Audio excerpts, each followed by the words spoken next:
Due to copyright, I can't publish many audiobooks on YouTube. At our audiobook novel service, we offer access to over 300 full novels from Pocket FM, Webnovel, Audible, Wuxia, and more, all in high-quality audio format. Each novel is available with a one-time payment only. No subscriptions, no monthly payment, and no ads. Payments via PayPal or Ko-fi. To browse the full list of available novels, message me directly on Telegram or WhatsApp, or check out our full catalog on Discord. Chapter 854. Going Home. After sharing the truth about cosmic conspiracies, artificial bloodlines, and time loops the night before, the morning brought a sense of both relief and lingering tension.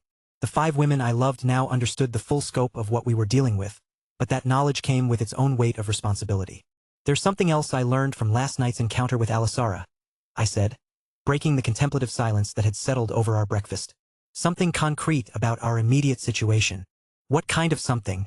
Cecilia asked, setting down her cup with sharp attention. I was able to get some idea about how strong Alisara is during our conversation, I said, choosing my words carefully. Even thinking about that twisted garden and her casual dominance made my skin crawl. How strong? Cecilia asked, leaning forward. Peak radiant rank, I replied, watching their faces as that information sank in.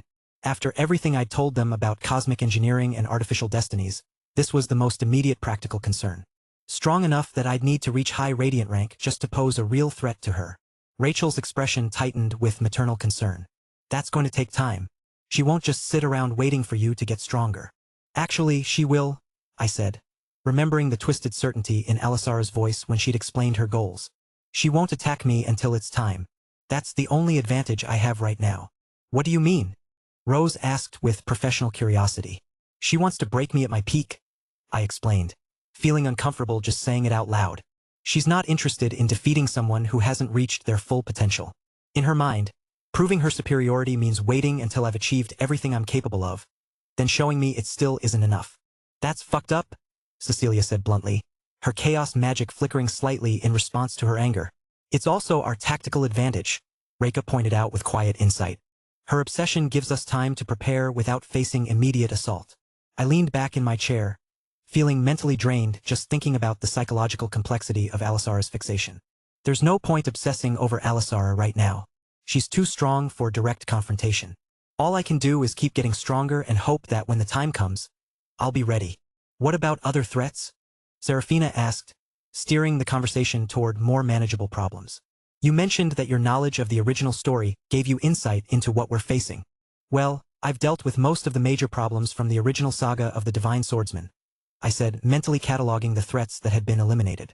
The Savage Communion is gone. Lucifer handled the Umbervale Covenant. The Order of Fallen Flame is scattered after what happened with Evelyn, though some remnants probably still exist. So what's left? Rachel asked with practical concern. The Abyssal Kin are still doing their thing in the southern continent, but they're not exactly world-ending, I continued, thinking through the remaining antagonistic forces. They're dangerous on a regional level, but nothing that threatens global stability. After that, I paused, organizing thoughts about threats that existed beyond the original narrative. Honestly, it's mainly just Alisara and whatever demons might still be pulling strings from the background of the Order of the Fallen Flame. Before anyone could respond to that sobering assessment, a familiar voice interrupted from the doorway. Daddy, are you having important meetings without me again? Stella walked in with that precise way she moved, her dark eyes immediately cataloging everyone's expressions with mathematical accuracy. I knew serious strategic planning was happening based on facial tension patterns and conversation volume levels. Not strategic planning, I said with a smile that felt more genuine than it had in days. Just complicated family discussions about things that are too big for immediate solutions. About the scary pink lady from last night? She asked with typical directness. Because everyone got really tense when she showed up, and the probability calculations suggested she represented a significant threat. Something like that, I confirmed, pulling her closer for a brief hug. Are you ready to go home soon? I know you've got projects waiting that require proper equipment. Her face lit up with enthusiasm that made everyone else smile despite the heavy topics we'd been discussing. Yes, the mathematical models I've been working on require proper computational resources, and the palace's systems are frustratingly limited for advanced theoretical work. Soon, I promised, then looked at the others. I should probably talk to my parents and Arya before we leave. There are family matters that need addressing after everything that's been revealed. The conversation with my family an hour later carried a different weight than our usual interactions. After learning the truth about my mother's cosmic nature and my own artificial origins, even simple family dynamics felt more complex. You look different, Arya said, studying me with the kind of sibling intuition that cut through pretense and politics. Not just stronger. More settled, I guess? Like you've finally figured out something that was bothering you. At 22, my sister had grown into herself in ways that impressed me. Low integration rank was respectable for someone her age, and she carried herself with confidence that hadn't been there when she was younger. But more than her magical development, she'd maintained the direct honesty that made her such an anchor to normalcy. I feel more settled, I admitted, thinking about the relief that came from finally sharing the truth about my origins and the cosmic forces shaping our reality. Finally told some people the truth about things I'd been keeping to myself for years. Good, she said simply, with the kind of practical wisdom that cut through complexity. Secrets make you weird, and you were getting progressively weirder. Douglas cleared his throat with paternal authority. Arthur, what you've accomplished. I'm proud of you, but I'm also concerned about what comes next. The scale of threats you're facing seems to be escalating beyond anything normal people can comprehend. Nothing too dramatic, I replied, though we both knew that was probably optimistic. I go home, spend time with people I care about, keep training. Try to have something resembling a normal life between cosmic crises. And the threats you're facing? Arya asked with growing concern. Are they really that far beyond what normal people can handle? Some of them, I said honestly, not wanting to lie but also not wanting to burden them with the full scope of what peak radiant rank entities could accomplish. But that doesn't make normal people unimportant. Stella contributes more to keeping me grounded and sane than most continental-level fighters do. Alice had been quiet through most of this conversation, but now she spoke up with the kind of careful attention that suggested she was choosing her words precisely. What do you need from us? The question was simple on the surface, but I could hear the layers underneath it. She was asking as a mother who loved her son, but also as someone who understood cosmic responsibilities better than anyone else in the room. After last night's revelations about her true nature, every interaction carried additional weight. Just be my family, I said with absolute sincerity. That's all I've ever needed, and it's all I need now. Whatever cosmic purposes or artificial destinies might be involved, the most important thing you can do is remain the people who raised me and loved me. We can do that, Douglas said with the kind of paternal certainty that had anchored my early years in this world. No matter how complicated things get, you'll always be our son. When will you visit again? Arya asked with characteristic directness. Because if you disappear for months again without proper communication, I'm hunting you down personally. And I'm stronger now, so that's a legitimate threat. Sooner than last time, I promised with genuine conviction. The Western continent's major problems are solved, which means I don't have to worry about putting you in danger just by being around. The association with me should be safer now that the primary threat actors have been eliminated. Good, she said with satisfaction. Because no matter how ridiculously overpowered you get, you're still my annoying older brother, and I have a responsibility to keep you humble. The family dynamic felt both completely normal and subtly changed by everything that had been revealed. Alice's hidden nature, my artificial origins, the cosmic forces shaping our reality. All of it existed in the background of simple familial affection that transcended any amount of cosmic engineering. 2 hours later, I stood in the palace courtyard with Luna, Stella, and my 5 fiancés, ready to head home. The Western continent's business was finished. Threats eliminated, alliances strengthened. My new status as the second hero officially recognized by every major power center. Ready? Rachel asked, already organizing our departure with typical maternal efficiency. More than ready? I replied, feeling lighter than I had in ages. The weight of secrets was finally off my shoulders, and the people I loved most knew the truth about who I really was. It feels like it's been years since we've had time to just exist without continental-level crises demanding immediate attention. Home, Stella said with deep satisfaction that made everyone smile. Where the equipment actually works and I don't have to explain mathematical concepts to people who think magic is more important than proper data analysis. Where we can have normal conversations about normal things, Cecilia added with something approaching wistfulness. Where the biggest decision is what to have for dinner rather than how to prevent apocalyptic scenarios, Rose said with professional relief. Where we can train and grow stronger without the pressure of immediate existential threats, Serafina observed. Where we can just be together, Reka said quietly, and that simple statement captured everything that mattered most. Home, I agreed. Chapter 855. New Foundations. 1. I had a lot of stuff to do when I returned home. Being the second hero came with responsibilities I hadn't fully anticipated. Sure, I'd expected some level of increased attention and political complexity, but the sheer volume of administrative work was staggering. On top of that, I was still the guild grandmaster sitting atop all guilds across the 5 continents, which meant every major decision required my input or approval. The subjugation of 2 major cults had created a massive backlog of work. Territory redistribution where cult strongholds had been eliminated, resource allocation for rebuilding efforts, political realignments as power vacuums were filled by more legitimate authorities. It all required careful attention to prevent the kind of instability that could spawn new problems. But administrative duties, while important, weren't my primary focus. I had training goals that couldn't be delayed if I wanted to be ready for whatever came next. First, I had promised Mo Zenith that I would elevate Mount Hua's Grade 6 art, the Violet Mist Divine Art, by creating a 5th movement.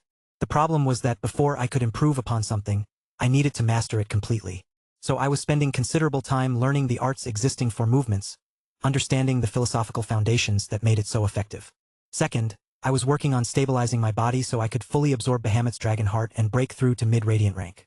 The process was delicate, rushing it could cause permanent damage to my mana pathways, but taking too long left me vulnerable to threats that were already stronger than my current capabilities.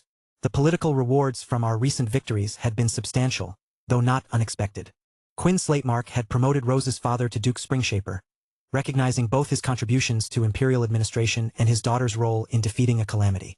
Reika had been offered a Martianist title for her work in the subjugation of the second calamity, which she'd accepted after considering the benefits it would provide for her foster parents. All 5 of my fiancés had received the Star of Valor from the Western continent, along with substantial land grants, monetary rewards, and artifact collections. I'd gotten the same honors, though honestly I was more focused on making sure they had everything they needed. The only thing left on my list for them was helping each acquire legendary-grade artifacts that would complement their fighting styles. Arthur. Focus. Seraphina's calm, soft voice snapped me out of my thoughts as she guided me through the process of blossoming plum blossoms. We were in the training garden behind our home, surrounded by plum trees that had been specifically cultivated for practicing the Mount Hua techniques. The late afternoon sun filtered through the branches, casting dappled shadows across the carefully maintained grounds. Currently, I was attempting to make the blossoms bloom not through the traditional method of channeling mana according to Mount Hua principles, but through my own unique approach using gray energy. Seraphina had mastered the technique years ago, combining her powerful elven ice magic with the supernatural enhancement from her ice crystal jade body to create displays of impossible beauty. Sorry, I said, refocusing on the branch in my hands. Too many things competing for attention. Her presence was calming in a way that had nothing to do with magic. Just the simple comfort of having someone who understood both the technical challenges and the emotional weight of what I was trying to accomplish. The Violet Mist Divine Art isn't about forcing results through raw power, she continued, her hands settling lightly on my shoulders. It's about understanding the natural flow of life energy and working with it rather than against it. I nodded, trying to clear my mind of administrative concerns and political complexities. The branch in my hands was from a tree that had been dormant for months, its buds sealed tight against the changing seasons. Traditional Mount Hua techniques would coax them open through careful application of mana that mimicked spring's warming influence. But I wasn't trying to replicate spring. I was attempting something far more complex, using gray energy to create the kind of balance between opposing forces that would convince the blossoms they could safely emerge regardless of external conditions.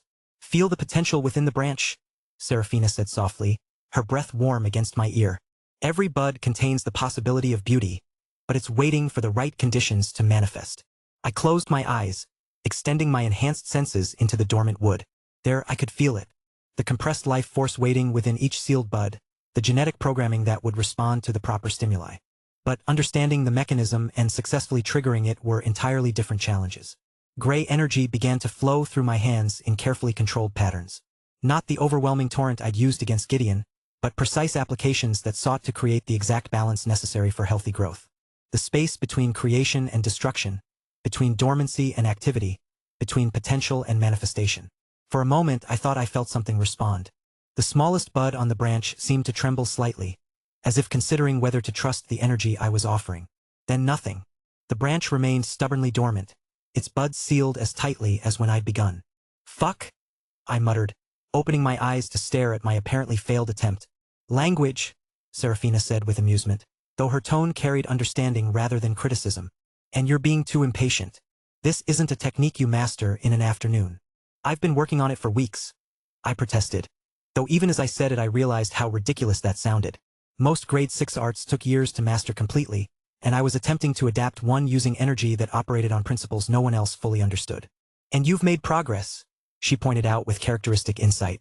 3 weeks ago, you couldn't even maintain gray energy at the delicate levels this technique requires. Now you're actually channeling it through organic matter without causing cellular damage. She was right, though it was easy to lose sight of incremental progress when the visible results were so minimal. The fact that I could manipulate gray energy precisely enough to work with living tissue was actually a significant achievement. Show me again, I said, offering her the branch. I want to see how it's supposed to feel when it works. Serafina accepted the branch with the kind of reverent care that marked someone who truly understood what they were working with. Her ice magic began to flow immediately, but this wasn't the combat-focused power I'd seen her use in battle. This was something far more subtle and complex. Frost formed along the branch's surface, but it wasn't the killing cold that would damage living tissue. Instead, it was the kind of careful chill that triggered dormancy-breaking responses, mimicking the precise temperature changes that would naturally occur during the transition from winter to spring. Her ice crystal jade body enhancement became visible as crystalline patterns spread across her skin, adding supernatural precision to her already considerable control. The frost patterns began to shift and dance, creating microenvironments along the branch that addressed each bud's individual needs. Then, like magic, which it was but also something more, the blossoms began to open. It started with the smallest buds, pale pink petals unfurling with impossible grace. Then larger ones followed, until the entire branch was covered in flowers that seemed to glow with their own inner light. The fragrance that filled the air was intoxicating, carrying notes of spring and renewal and hope. Beautiful, I said softly, genuinely awed despite having seen her perform this technique dozens of times. It's not about the result, Serafina said, though I could see the quiet pride in her ice-blue eyes. It's about understanding that you're not forcing anything to happen. You're simply creating the conditions where natural beauty can manifest. She handed the flowering branch back to me, and I could feel the life energy still pulsing through the open blossoms. Now you try, but this time, don't think about gray energy as something you're imposing on the branch. Think of it as a conversation. You're asking the buds what they need, then providing it.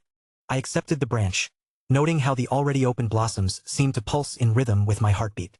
Taking a deep breath, I closed my eyes again and tried to approach the problem from a completely different angle. Instead of focusing on what I wanted to accomplish, I tried to understand what the remaining unopened buds were telling me. What conditions were they waiting for?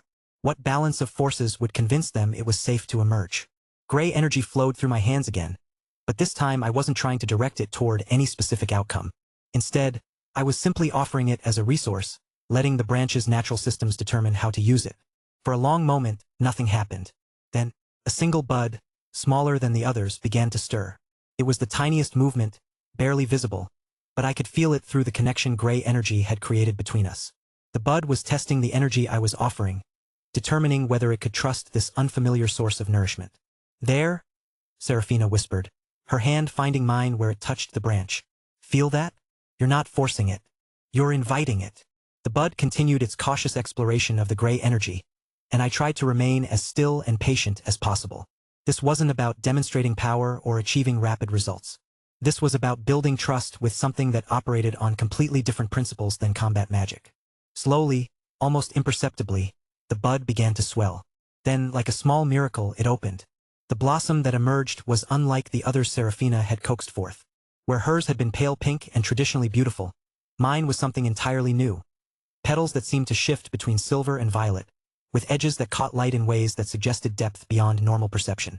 Oh, Serafina breathed, her eyes wide with wonder. Arthur, that's not a normal plum blossom. She was right. The flower I'd helped manifest carried traces of gray energy woven into its very structure, creating something that was both natural and transcendent.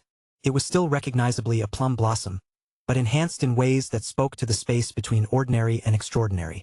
Is it healthy? I asked with sudden concern. I didn't damage it by mixing gray energy into its development, did I? Look at it, she said with gentle amusement. Does it look damaged to you? I studied the unique blossom more carefully, noting how it seemed to pulse with its own inner rhythm. The gray energy hadn't corrupted or altered its fundamental nature. Instead, it had enhanced the blossom's natural beauty in ways that made it more itself rather than something else. One success out of dozens of attempts, I said with rueful acknowledgement of how much work remained ahead of me. One success that proves the approach is viable, Serafina corrected with warm encouragement. You've just demonstrated that gray energy can work in harmony with natural processes rather than overwhelming them. That's a significant breakthrough. She was right, though I could see it would take considerable practice before I could reliably achieve results. But the foundation was there, the understanding that gray wasn't just about combat applications, but about finding balance in all aspects of existence. Thank you, I said, turning to face her fully. For the patience, for the guidance, for everything.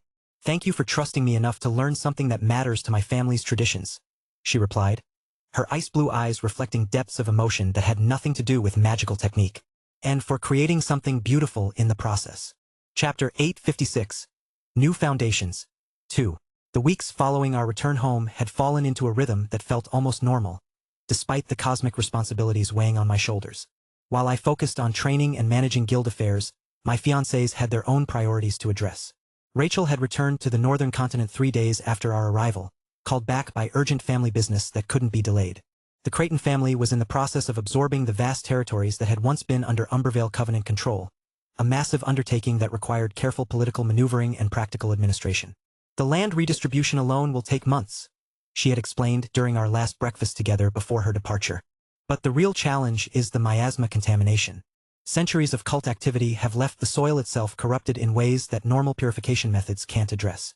As one of the most powerful pure light users in the world, Rachel was uniquely qualified to handle such large-scale purification work. Her abilities could cleanse not just surface contamination, but the deep spiritual pollution that cult activities left behind. Without her intervention, the reclaimed territories would remain uninhabitable for generations. I'll be back as soon as the critical work is finished, she had promised, her sapphire eyes reflecting the same maternal concern that always surfaced when she worried about leaving me to handle things alone. A month, maybe 2 at most. Reka had her own territorial responsibilities to manage. Her new status as Marchioness Reka Solien came with substantial land grants in the Slatemark Empire, rewards for her crucial role in defeating the Second Calamity. More importantly, the position provided her with the resources and authority needed to properly care for her foster parents. They've never lived anywhere this grand, she had said with quiet satisfaction as she reviewed the architectural plans for the manor being constructed on her new lands. After everything they did for me when I had nothing, I want to make sure they're comfortable for the rest of their lives. The administrative work was keeping her busy, but I could see how much the responsibility meant to her. For someone who had grown up without family, being able to provide security and comfort for the people who had taken her in was worth more than any political recognition. Rose and Cecilia had remained closer to home, helping me manage the expanded guild operations and political complexities that came with our new status. But even they were spending increasing amounts of time on travel, visiting various continental headquarters to ensure smooth transitions as we absorbed former cult territories into legitimate guild oversight. Which left me training primarily with Seraphina, working to master the Violet Mist divine art while simultaneously stabilizing before devouring Bahamut's dragon heart. It was demanding work, but having her guidance made the technical challenges manageable. Your control has improved significantly, she observed as we concluded another session with the plum blossoms. I'd managed to coax 3 more blooms to open using gray energy, each one carrying the same unique silver-violet coloration that marked them as something beyond ordinary. Still not consistent enough, I replied, studying the branch where several buds remained stubbornly closed. At this rate, it'll take months before I can reliably use the technique in actual combat situations. Patience, she said with gentle amusement. Grade 6 sword arts aren't meant to be modified by such a degree in weeks. The fact that you're making any progress at all is remarkable. Before I could respond, I sensed a familiar presence approaching through our home's gardens. Luna materialized at the edge of the training area, her adult form moving with the graceful precision that marked her as something beyond human classification. Arthur, she said, her golden eyes reflecting something that might have been determination mixed with reluctance. I need to speak with you about something important. Of course, I replied, setting down the flowering branch while Seraphina stepped back to give us privacy. What's on your mind? I've been thinking about our recent battles, Luna began, her amethyst hair catching the afternoon light as she moved closer. About how much stronger you've become, and how limited my contributions have been in comparison. I frowned at the self-critical tone in her voice. Luna, your support has been crucial to everything I've accomplished. The bond between us is what makes most of my advanced techniques possible. I know that, she said with the kind of gentle patience that suggested she'd expected this response. But I'm also aware that I'm currently at low radiant rank while you're approaching mid-radiant rank. The gap between our capabilities is growing, and that could become a liability in future confrontations. She was right, though I didn't particularly like hearing it stated so directly. Luna's power had grown alongside mine throughout our partnership, but the recent exponential increase in threats we were facing meant that even radiant rank entities could find themselves outclassed quickly. What are you proposing? I asked, though something in her expression suggested I already knew the answer. I want to go south, she said with quiet certainty. To meet with Tiamat again. She's the one who created me, who understands my artificial nature better than anyone else. If there's a way for me to grow stronger more rapidly, she'll know what it is. The request hit me harder than I'd expected. Luna had been my constant companion for years, her presence so integral to my daily existence that the idea of separation felt fundamentally wrong. But I also understood her reasoning. If she felt limited by her current capabilities, then helping her overcome those limitations was the responsible choice. How long would you be gone? I asked, trying to keep my voice neutral despite the reluctance I felt. I'm not certain, she admitted with honest uncertainty. It could be weeks or it could be months. But I need to try, Arthur. For both of us. I studied her face, seeing the resolve that had already crystallized into firm decision. This wasn't really a request for permission, it was notification of something she'd already committed to doing. The fact that she was discussing it with me spoke to respect for our partnership rather than uncertainty about her choice. When would you leave? I asked, accepting the inevitable while trying to focus on practical considerations. Tonight, she said simply. There's no point in delaying once the decision is made. And honestly, the longer I wait, the harder it will be to actually go through with leaving you. The casual admission of emotional attachment made something warm spread through my chest despite the circumstances. Luna's feelings about our bond were usually expressed through actions rather than words, so hearing her acknowledge the difficulty of separation was both touching and concerning. It's dangerous to travel alone, I pointed out, though even as I said it I realized how ridiculous the concern was. Luna was a radiant rank Qilin whose abilities operated on principles that most entities couldn't even comprehend. I'll contact you immediately if there's any real danger, she promised with the kind of patient amusement that suggested she'd expected this objection. And honestly, aside from Alisara, there isn't anyone or anything on this planet that could seriously threaten me. Most threats would have trouble even detecting my presence if I didn't want them to. She was right about that. Luna's artificial nature gave her capabilities that transcended normal Qilin abilities, including the kind of dimensional manipulation that made her nearly untouchable when she chose to be. Besides, she continued with a slight smile, Tiamat's territory is probably the safest place on Earth for someone like me. I nodded slowly, recognizing that my concerns were more emotional than practical. Luna was incredibly capable, her destination was secure, and her reasoning for the journey was sound. The reluctance I felt was purely selfish, the simple fact that I'd grown accustomed to having her presence as a constant anchor. All right, I said finally, pulling her into a careful embrace. Go get stronger. But promise me you'll be careful, and that you'll come back as soon as you've accomplished what you're setting out to do. I promise, she replied, her arms tightening around me with surprising strength. Thank you for understanding. For not trying to talk me out of something I need to do. Thank you for trusting me enough to explain rather than just disappearing, I replied, thinking about how different this conversation could have gone if she'd simply vanished without warning. We stood there for several moments, both of us processing the reality of impending separation. Finally, Luna pulled back enough to meet my eyes directly. You're the best contractor anyone could ask for, she said with the kind of sincere affection that transcended simple professional appreciation. Most beings like me never get to experience the kind of partnership we've built. I'm grateful for that, regardless of what else happens. Luna, take care of yourself while I'm gone, she interrupted with gentle firmness. Train hard, but don't push beyond what Rachel would consider safe. And remember that being strong enough to protect everyone doesn't mean you have to carry every burden alone. Before I could respond, she stepped back and began to shimmer with the kind of dimensional energy that marked her departure preparations. I'll be back before you know it, she said with a smile that managed to be both reassuring and heartbreaking.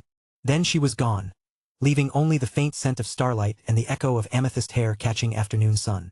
I stood in the suddenly empty garden for several minutes, processing the strange hollow feeling that came from Luna's absence. It wasn't just the loss of her physical presence. It was the sudden quiet in my consciousness where her mental voice usually provided commentary and companionship. She'll be fine, Serafina said softly, her hand finding my shoulder with comforting warmth. Luna is remarkably capable, and her instincts for self-preservation are excellent. This separation is temporary. I know, I replied, though knowing something intellectually and feeling it emotionally were entirely different experiences. It's just strange. She's been a constant presence for so long that I'd forgotten what it feels like to not have her voice in my head. It will help you both grow, Serafina observed with characteristic insight. Luna needs to explore her own potential without constantly adapting to support your needs. And you need to remember how to operate independently of the bond that's shaped so much of your development. She was probably right, though that didn't make the immediate adjustment any easier. But before I could dwell on Luna's departure any further, the sound of rapid footsteps drew our attention toward the house. Serafina's expression shifted to immediate alertness as she recognized something in the approaching movement pattern. "That's urgent," she said with growing concern. A moment later, one of the household staff appeared at the garden's edge. His face pale with the kind of controlled panic that suggested serious problems. "Lady Serafina," he said with careful formality that couldn't hide underlying distress. "There's been a message from the Mount Hua sect. It's marked as emergency priority." Serafina's ice-blue eyes narrowed with immediate focus as she accepted the sealed communication. Her fingers moved with practiced efficiency as she broke the magical seals that protected high-priority sect correspondence. As she read, I watched her expression shift from professional attention to genuine alarm. "What is it?"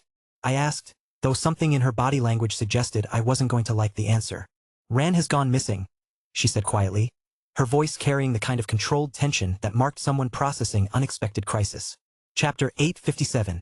New Foundations. 3. The emergency meeting convened in our home's communication chamber within the hour.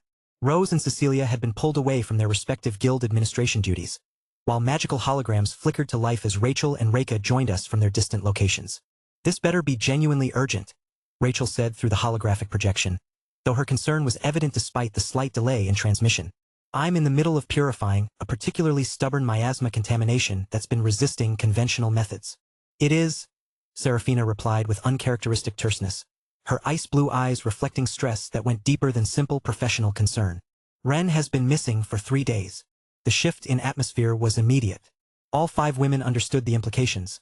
Ren was the heir to the Kagu family, one of the former 7 superpowers of the world and still the second most powerful family in the Eastern continent. His disappearance carried ramifications that extended far beyond personal concern. "Tell us everything," Rose said with sharp attention, her analytical mind already working through potential scenarios. "What were the circumstances of his disappearance?" Serafina activated the holographic display, showing a detailed map of the Eastern continent with specific locations marked. "He was traveling between Kagu family estates in his personal transport vehicle, a routine journey he's made dozens of times. Standard security protocols were in place, armed escort, communication checkpoints, predetermined route with backup alternatives." "Who was the last person to see him?" Cecilia asked, her crimson eyes scanning the tactical information with increasing intensity. "The security checkpoint at Millhaven Transit Hub," Serafina replied. "His convoy passed through right on schedule at 14:30 local time. When they failed to reach the next checkpoint 6 hours later, search operations began immediately." "And they found what?" Reika's holographic form leaned forward with concern. "His transport vehicle, abandoned on a secondary route with no signs of struggle," Serafina said with frustration that made the air around her seem to chill slightly. "All security systems were still active. No damage to the vehicle. No indication that the passengers had been forced to leave. They simply vanished." I studied the route display more carefully, noting details that painted an increasingly disturbing picture. "This doesn't look like a normal kidnapping or assassination attempt. Anyone targeting the Kagu heir would expect significant resistance from his security detail." "Exactly," Serafina confirmed with grim agreement. "Ren's escort included 2 immortal rank combatants. And Ren himself is at peak immortal rank. The timing is suspicious," Rose acknowledged with analytical precision. "Political rivals might see this as an opportunity to eliminate the next generation of Kagu leadership while the family is weakened. But which rivals have the capability to make Ren disappear without trace?" Cecilia pointed out darkly. "Even with Celine incapacitated, the Kagu family still commands significant resources and protection." I felt a familiar cold weight settling in my stomach as I considered possibilities that extended beyond simple political maneuvering. "The timing bothers me. Luna just left for the southern continent to meet with Tiamat, and now Ren disappears during what should have been a routine journey. That could be coincidence, but coincidences involving people close to you tend to be anything but coincidental," Reika finished with quiet understanding. "What's your instinct telling you?" Rachel asked directly, her maternal concern evident even through the holographic transmission. "You've developed good intuition for when events are connected to larger patterns." I considered the question carefully, weighing the available information against the broader context of recent events. "Something about this feels significant.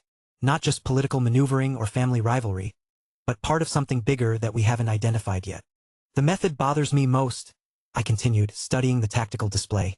"Making people vanish without triggering any defensive systems means that either a powerful gift was involved or Alisara herself. Which means investigation is necessary," Serafina said with the kind of cold determination that marked someone preparing for action. "I need to return to the Eastern continent immediately." The Mount Hua sect will expect my involvement in any serious search effort. You're not going alone, I said firmly, the decision crystallizing as I spoke. If this is connected to larger threats, having backup could be crucial. And if it's not, having additional perspectives might help identify details that single investigator approaches would miss. Arthur, Rose said with careful concern, you're needed here for guild administration and political coordination. Disappearing to the eastern continent right now could create complications with the territorial absorption processes. The guild operations can function without me for a few weeks, I replied with growing certainty. Rose, you and Reika have been handling most of the practical administration anyway. And if this situation is what my instincts suggest it might be, addressing it quickly could prevent much larger problems. Rachel's hologram shifted as she considered the broader implications. The eastern continent will be destabilized if the second strongest force is weakened even more. And if this is part of a larger pattern targeting specific individuals or families, Serafina added grimly, then waiting for more information could mean allowing the situation to escalate beyond manageable levels. I agree with Arthur's assessment, Cecilia said after a moment of consideration. The potential risks of ignoring this outweigh the administrative inconvenience of temporarily redistributing responsibilities.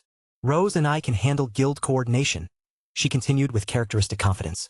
Rachel, how critical is your immediate presence for the purification work? I can delegate the technical aspects to other Purelight users for a few weeks, Rachel replied with reluctant acceptance. The contamination will take longer to address, but it won't get worse without my direct intervention. Should I return to help with investigation? Reika asked through her hologram.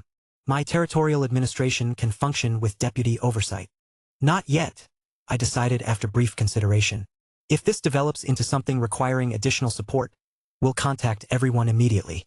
But for now, having people positioned across multiple continents provides better strategic flexibility. Agreed, Serafina said with appreciation for the tactical reasoning.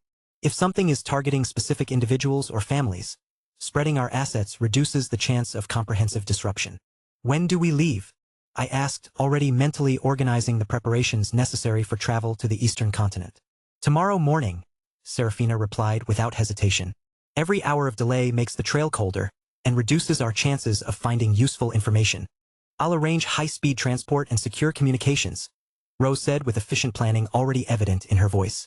Quantum encrypted channels and emergency extraction protocols in case the situation escalates. Emergency supplies and backup equipment, Cecilia added with practical focus. If you're walking into an unknown threat situation, having redundant resources could be crucial. Coordinate with the Kagu Family Council, Rachel suggested through her hologram. They'll have detailed information about Ren's specific itinerary and any unusual activity in their territory. Already planned, Serafina confirmed. And Arthur, Reika said with quiet intensity. Be careful.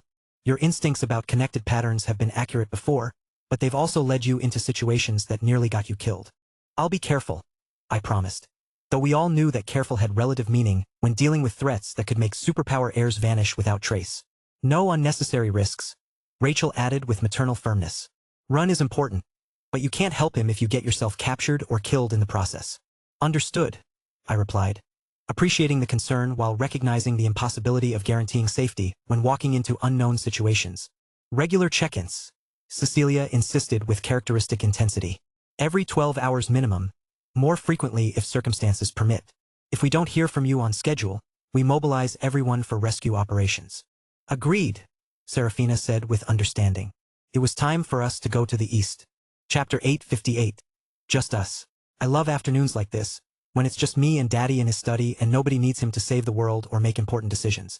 He's reviewing some boring guild reports on his holographic display, but I don't mind.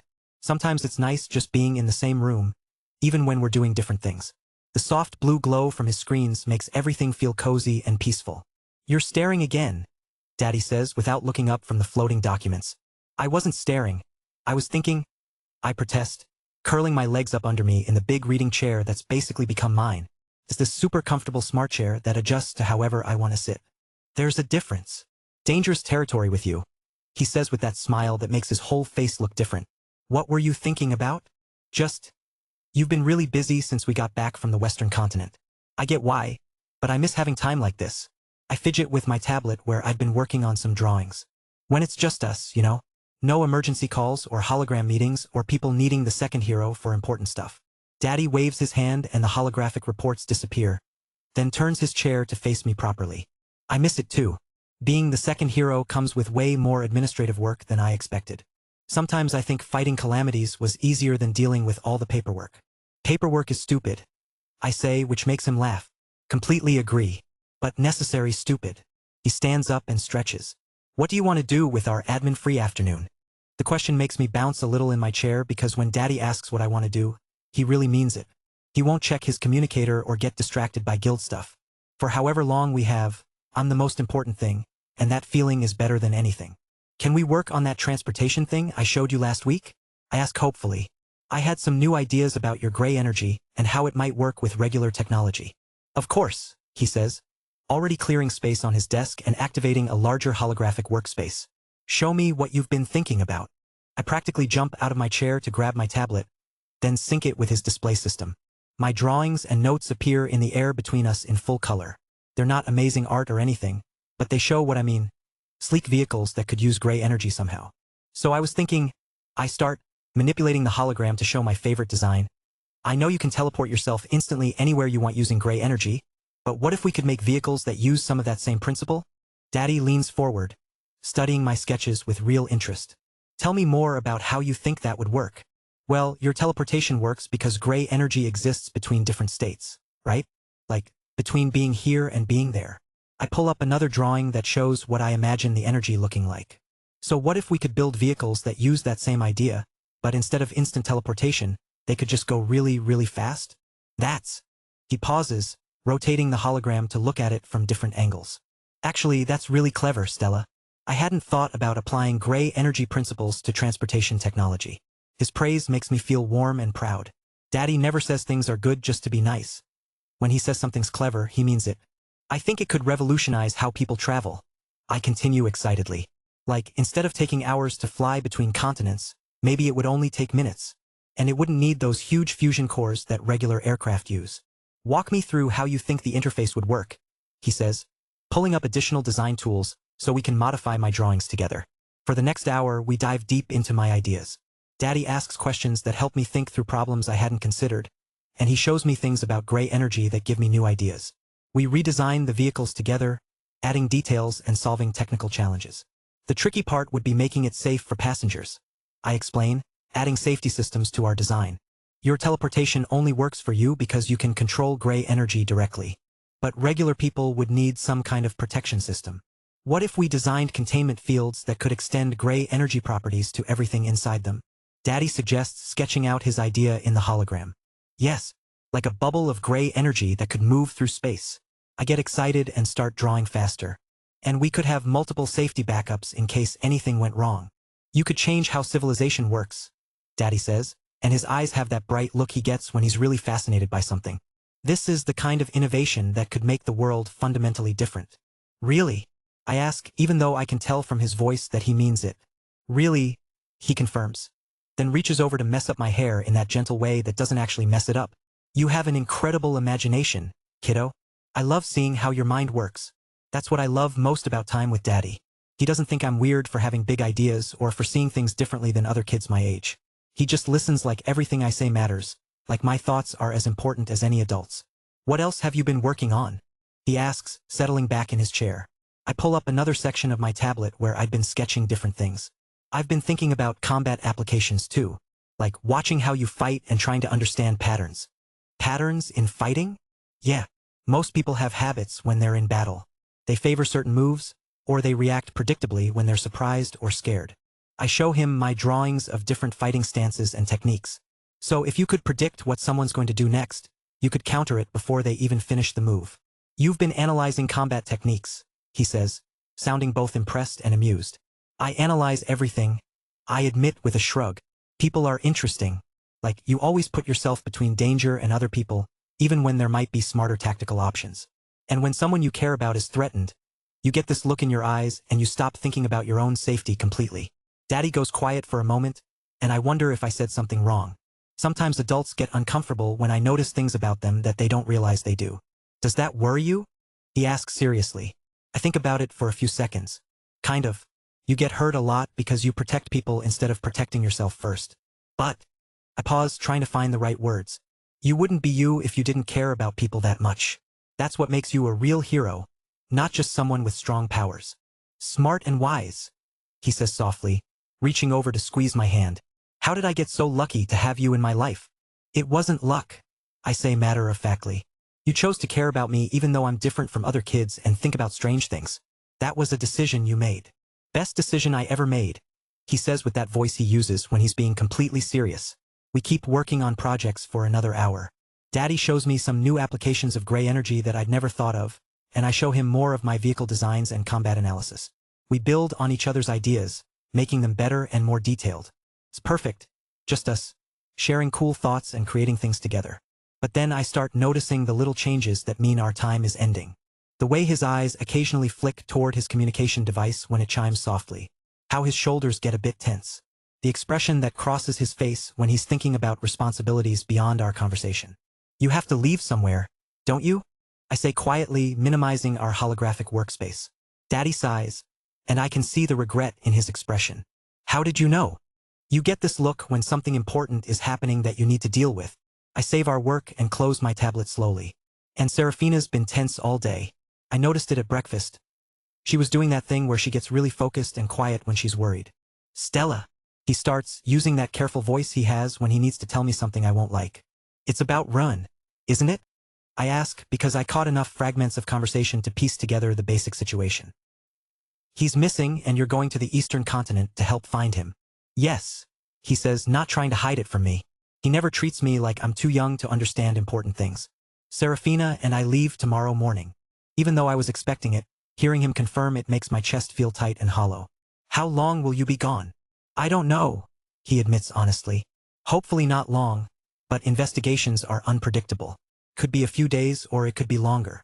I nod, trying to keep my expression neutral even though I hate the idea of him leaving. I'll miss you. I'll miss you too, he says, getting up and pulling me into one of his careful hugs that always make everything feel safer. But Rose and Cecilia will be here, and you've got your projects to keep you busy. Plus, with the new hologram system, we can talk every day. I know. I mumble against his shoulder, breathing in the familiar scent that just smells like safety and home. And I understand why you have to go. If someone took Rin, ignoring it would just make things worse later. When did you become so understanding about complicated grown-up situations? He asks, sounding amazed. You always explain things to me instead of just saying, because I said so, or you're too young to understand. I tell him honestly. It's easier to accept things I don't like when I know why they have to happen. I love you, Stella, he says seriously, his arms tightening around me. That doesn't change no matter where I have to go or what I have to do. You're one of the most important things in my world. I love you too, Daddy. I say back, holding on tight for just a few more seconds before I have to let go. Because sometimes, even when you really don't want something to happen, you accept it anyway because it's the right thing to do. And because the people you love most are worth supporting, even when it's hard. Chapter 859. Returning to Mount Hua 1. After spending the day with Stella, it was time for me to depart for the Eastern continent with Serafina. The goodbye with my family had been brief but warm. My parents and Arya seeing us off with the kind of casual affection that made leaving easier. My mother still acted like everything was completely normal despite having revealed her true cosmic nature to me, which was honestly a bit jarring. But I was getting used to the idea that she wanted to maintain the facade for Douglas and Arya's sake. Some secrets were meant to protect the people we loved from truths they weren't ready to handle. Serafina and I reached Mount Hua Sect through one of the advanced warp gate systems that connected major locations across continents. The familiar surge of dimensional energy gave way to crisp mountain air and the sight of ancient buildings perched on impossible peaks. Mount Hua Sect, I muttered, taking in the view that never failed to impress me. Memories flooded back. Some challenging, some wonderful, all of them significant to who I'd become. This was the place I had visited many times for Serafina's birthdays, but more than that, for training. This was where I'd forged my grade 6 art through months of grueling practice. This was where I'd truly gotten close to Serafina, where our relationship had evolved from friendship into something deeper. This was where I'd been able to forge my own path in this world, separate from the cosmic engineering that had shaped my existence. It feels different being back here for you, right? Serafina asked softly, her ice blue eyes resting on my face. Before I could respond, familiar footsteps approached across the mountain stone. The first person to greet us was my master and Serafina's uncle, Deputy Sect Leader Lee Zenith. Master. I greeted him with a respectful bow, though the formality felt strange given how much had changed since our last meeting. Arthur, you have truly become strong, he said as he approached, his weathered face breaking into a genuine smile. But more than that, His eyes held something different from before. Respect and acknowledgement that went beyond the teacher-student relationship we'd once shared. For years, I had been far below Lee Zenith in strength. A promising student who worked hard but operated on an entirely different level than a true master. But not anymore. Now I was far stronger than him, operating on scales that made our old training sessions seem quaint. Before Lee could say more, his attention shifted completely as he noticed Serafina standing beside me. His entire demeanor transformed, stern discipline melting into pure uncle-like affection. "Serafina," he said warmly, opening his arms as she stepped forward into an embrace that spoke to years of family bonds. "Look at you. Every time you visit, you've grown more magnificent." "Uncle Lee," she replied with genuine happiness, her usual composed elegance giving way to the simple joy of family reunion. "I've missed you, and I've missed having my favorite niece around to keep these mountains properly beautiful," he said with the kind of gentle teasing that only family could get away with. "The ice gardens haven't been the same without your touch." He held her at arm's length, studying her face with the careful attention of someone who truly cared. "You look tired, child. This business with young Ren has been weighing on you." "It has," she admitted quietly. "But having Arthur here makes everything more manageable." Lee's eyes shifted between us with the knowing look of someone who had watched our relationship develop over years. "Good. Family should support each other, and you've chosen your family well." The casual acknowledgement of our bond, the way he included me in the concept of Serafina's family, made something warm settle in my chest. "I told you, Master," I said with a slight smile, "I would become the strongest in the world, and I'm far from finished." "Right, of course," he nodded with satisfaction. "As it should be. The path of strength has no true ending, only new challenges to overcome." His expression grew more serious. "Come. Mo has been waiting for both of you. The situation with the Kagu heir has everyone concerned." We began walking through the sect's winding paths, past training courtyards where disciples practiced forms that had been perfected over centuries. The familiarity of it all mixed with the strangeness of returning as fundamentally different people than we'd been before. "The sect feels more unified than it used to," I observed as we passed groups of disciples who moved with impressive coordination. "More focused. Mo's changed approach to leadership has brought significant changes," Lee explained with approval. As if summoned by our conversation about unity, a figure stepped out from one of the side paths ahead of us. Sun Zenith, Mo's adopted son, blocked our route with the kind of casual arrogance that immediately set my teeth on edge. At 27, Sun had grown into his low radiant rank power with the confidence of someone who'd never faced a truly superior opponent. His resemblance to Mo was purely superficial. Where the sect leader carried himself with dignified authority, Sun radiated petty entitlement. Well, Sun said with a smirk that didn't reach his eyes. "The prodigal daughter returns, and she's brought her pet hero along." I felt Serafina tense beside me, her temperature dropping slightly in the way that happened when she was controlling anger. But before she could respond, I stepped forward. "Sun," I said with carefully neutral politeness that carried undertones of absolute menace. "Still playing the same tired games, I see." "Games?" He laughed, though there was nervousness in it. "I'm just welcoming family home." "Family?" I repeated, letting just enough gray energy leak into my presence that the air around us seemed to shimmer slightly. Interesting choice of words from someone who's made it clear he considers Serafina an outsider. Sun's confidence faltered as he registered the power disparity between us. Low radiant rank was impressive by most standards, but it was nothing compared to what I'd become. "I'd suggest being very careful about any ideas you might have regarding Serafina's presence here," I continued with the kind of calm that was far more threatening than shouting would have been. "Because if you cause her any problems, any at all, you'll discover exactly how creative someone at my level can be when properly motivated."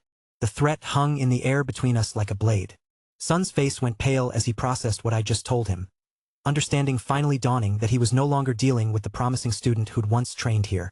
"Of course," he said quickly, stepping aside with considerably less swagger than he'd approached with.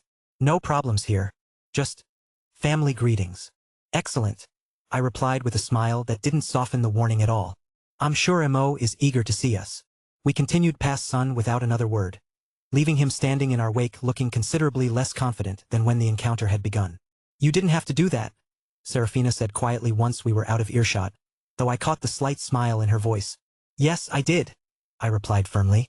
"Some people only understand strength, and Sun needed to understand exactly where he stands in any equation that involves you." Lee Zenith chuckled softly. "The boy has always been too fond of testing boundaries. It's good for him to encounter some he can't cross." As we walked deeper into the sect's inner areas, I continued observing the changes that Mo's leadership had brought. Disciples moved with purpose and coordination that spoke to clear command structure.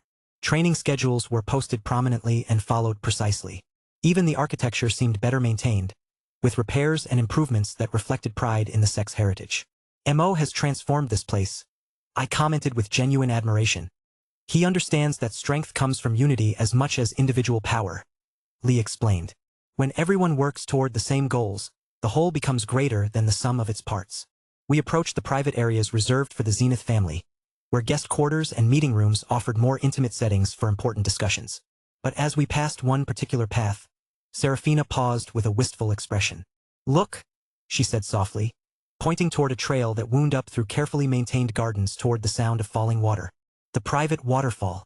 Do you remember?" I followed her gaze and felt my own wave of nostalgia. The Zenith family's private waterfall, accessible only to immediate family and their most trusted guests. I'd spent countless hours training under that cascade, pushing my limits while the icy water hammered down with relentless force. And later, during quieter moments, I'd swum in the pools with Serafina, sharing conversations that had deepened our understanding of each other. "I remember," I said with a smile that carried years of cherished memories. "That's where we swam together. And where you couldn't take the cold water," she added with gentle amusement. "Sorry I wasn't blessed to be a half-elf like you," I replied as she giggled slightly. The memories painted a picture of who we'd been then, younger, less powerful, but already discovering the connection that would define so much of our growth. Training together, pushing each other, finding moments of peace in the beauty that surrounded us. "Maybe we'll have time to visit it before we leave," I suggested, though we both knew our current mission would likely monopolize our attention. "I'd like that," she said softly. Lee cleared his throat gently, reminding us that we had more immediate concerns. Mo is waiting in his private study. He's gathered what information. We continued toward the heart of the sect's administrative center, where Mo Zenith now held court as undisputed leader of one of the Eastern Continent's most powerful organizations. The boy who'd once competed with me for advancement had grown into someone whose authority was absolute and whose judgment was trusted by thousands. "Ready?" Serafina asked as we approached the study doors. "Ready," I confirmed, though part of me was still thinking about waterfalls and swimming pools, and the simpler time when our biggest concern was mastering sword techniques rather than investigating the disappearance of continental heirs. Chapter 860. Returning to Mount Hua, 2. The doors to Mo Zenith's private study opened to reveal a space that perfectly balanced the authority of a sect leader with the warmth of a family patriarch. Ancient scrolls lined the walls alongside more modern communication equipment, while traditional tea settings occupied the same table as holographic displays showing sect operations. Mo himself rose from behind his desk as we entered, and I was struck again by how much he'd grown into his role. The competitive young man I'd once trained alongside had become someone whose presence commanded immediate respect, though his face lit up with genuine warmth when he saw Serafina. "My daughter," he said with the kind of paternal affection that made something in my chest tighten with appreciation. Despite the formal circumstances that had brought us here, his first concern was clearly for Serafina's well-being. "Father," she replied, moving into his embrace with the easy grace of someone who'd never doubted her place in his heart. Mo held her for a long moment, and I could see him studying her face with the careful attention of a parent who worried about their child taking on too much responsibility. "You look tired. This business with the Kagu heir has been weighing heavily on you." "I'm fine," she assured him, though they both knew that fine was relative when dealing with family crises. "Having Arthur here helps." Mo's attention shifted to me then, and his expression changed to something more formal, though no less warm. When we'd met briefly at the celebration banquet after I'd become the second hero, there hadn't been time for proper conversation. Now, in his own domain, he could offer the respect he felt the situation warranted. "Arthur Nightingale," he said with a deep bow that caught me off guard with its formality. "The second hero graces Mount Hua sect with his presence. We are truly blessed." "Mo," I replied, returning the bow with genuine respect. "The honor is mine. Mount Hua has always been a second home to me, and you've transformed it into something incredible." "Flattery from the man who defeated a calamity," Mo said with a slight smile. "I'm honored by your words, but let's speak as equals. We have serious matters to discuss." He gestured for us to take seats around a low table where tea had already been prepared. As we settled in, I noted how Mo's demeanor balanced perfectly between familial warmth and professional competence. Exactly the combination needed for someone leading both a sect and a family. "Tell me what you know about Ren's disappearance," I said once we'd observed the proper courtesies with tea. The initial reports suggested he vanished during a routine mission. Mo's expression grew serious as he activated a holographic display showing a detailed map of the Eastern Continent. Ren was conducting a scouting mission near the border territories between Kagulands and the neutral zones. Standard protocol: assessing any unusual activity, checking boundary markers, maintaining family presence in contested areas. Routine work for someone of his capabilities, Serafina observed. Exactly, Mo confirmed. Which is what makes his disappearance so concerning. Ren isn't careless, and he's certainly capable of handling any normal threats he might encounter. I studied the map more carefully, noting the specific location where Ren had vanished. This area, it's relatively close to Red Chalice territory. We considered that possibility, Mo said with a nod. But it's too far for someone at the level to pose a danger to Ren to attack him. He's strong enough that even the vampire venerables couldn't stop him from escaping if he wants. What about political rivals? I asked, thinking through the complex web of Eastern continent power structures. With the Kagu family's current vulnerabilities, there might be factions interested in eliminating the next generation of leadership. Mo's expression shifted to something darker. That's where things become more complicated. We received word yesterday that changes the entire context of Ren's disappearance. He paused, clearly weighing how much to reveal. Celine Kagu has awakened from her coma. The statement hit like a physical blow. Celine Kagu, the family matriarch and a low radiant rank powerhouse, had been in an unexplained coma for over 5 years. Her incapacitation had been the primary factor in the Kagu family's weakened position among the 7 superpowers. When? Serafina asked with sharp attention. 3 days ago, Mo replied. The same day Ren disappeared. The timing was impossible to ignore. I felt a cold suspicion beginning to form in my mind as I considered the implications. Has anyone spoken with her? Determined what caused the coma or why she awakened now? That's the concerning part, Mo said grimly. Celine claims to have no memory of the past 5 years. More troubling, the family's medical specialists report that her power signature has changed somehow. The pieces clicked together in my mind with sickening clarity. Alisara's recent activities, her absorption of the demon archduchess's power, her newfound ability to manipulate fantasy and reality. If she had somehow been involved in Celine's original coma, what kind of changes to her power signature? I asked, though I suspected I already knew the answer. Subtle alterations that don't match any known magical phenomena, Mo explained. As if her fundamental nature has been influenced by something external. I exchanged a meaningful look with Serafina, who clearly understood the direction my thoughts were taking. Alisara had demonstrated the ability to manipulate people's minds and memories. If she had been responsible for Celine's coma, then her awakening now, coinciding with Ren's disappearance, suggested a larger plan at work. Has Celine expressed any unusual interests since awakening? I asked carefully. Any specific people or topics she's been asking about? Mo's expression grew even more troubled. She's been asking detailed questions about you, Arthur. Your recent achievements, your current location, your relationships with various continental powers. The family initially assumed it was natural curiosity about major events she'd missed, but the intensity of her interest seems disproportionate. The confirmation made my stomach clench with dread. If Alisara had somehow influenced or replaced Celine, then Ren's disappearance wasn't random. It was bait. A way to draw me to the eastern continent where whatever trap she'd prepared could be sprung. We need to approach this situation very carefully, I said with growing certainty. There may be forces involved that operate beyond normal parameters. Agreed, Mo said, though I could see he didn't fully understand the scope of what we might be dealing with. Which is why having someone of your capabilities here is such a relief. Mount Hua Sect stands ready to provide whatever support you need. The conversation continued for another hour as we reviewed tactical details and potential approaches to investigating Ren's disappearance. But throughout, I couldn't shake the feeling that we were walking into something far more complex and dangerous than a simple kidnapping. As our formal discussion wound down, Mo's demeanor shifted back toward the personal. His eyes took on the kind of paternal calculation that suggested he was transitioning from sect leader to protective father. Arthur, he said with careful formality, there's something else I wanted to discuss with you while you're here. He stood and moved to an ornate cabinet against the far wall, retrieving a small wooden box that had clearly been crafted with exceptional care. The wood itself seemed to glow with inner light, and I could sense powerful enchantments woven into its very structure. What is it? Serafina asked with growing curiosity. Mo returned to the table and set the box down between us with the kind of reverence reserved for truly significant objects. A gift, he said simply, his eyes focusing on me with an intensity that made the moment feel suddenly weighted with importance. For my future son-in-law. Chapter 861. Heavenly Violet Pill.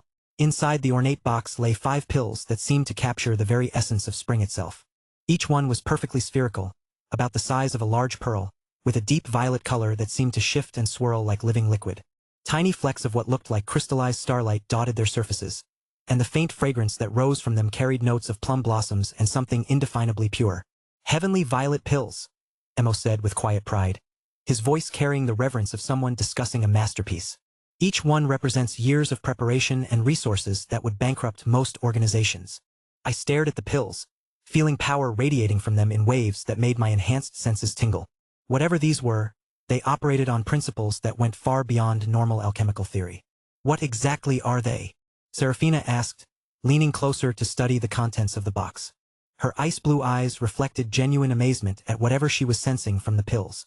"Concentrated understanding," Mo replied with the kind of careful precision that suggested he was choosing his words very deliberately. "Each pill contains the refined essence of blossoming, not just the physical process, but the conceptual framework that underlies all growth and transformation." He gestured toward the pills with something approaching reverence. "The base ingredients alone are priceless. 3 different parts from 9-star beasts in their most concentrated amount. And etherite?"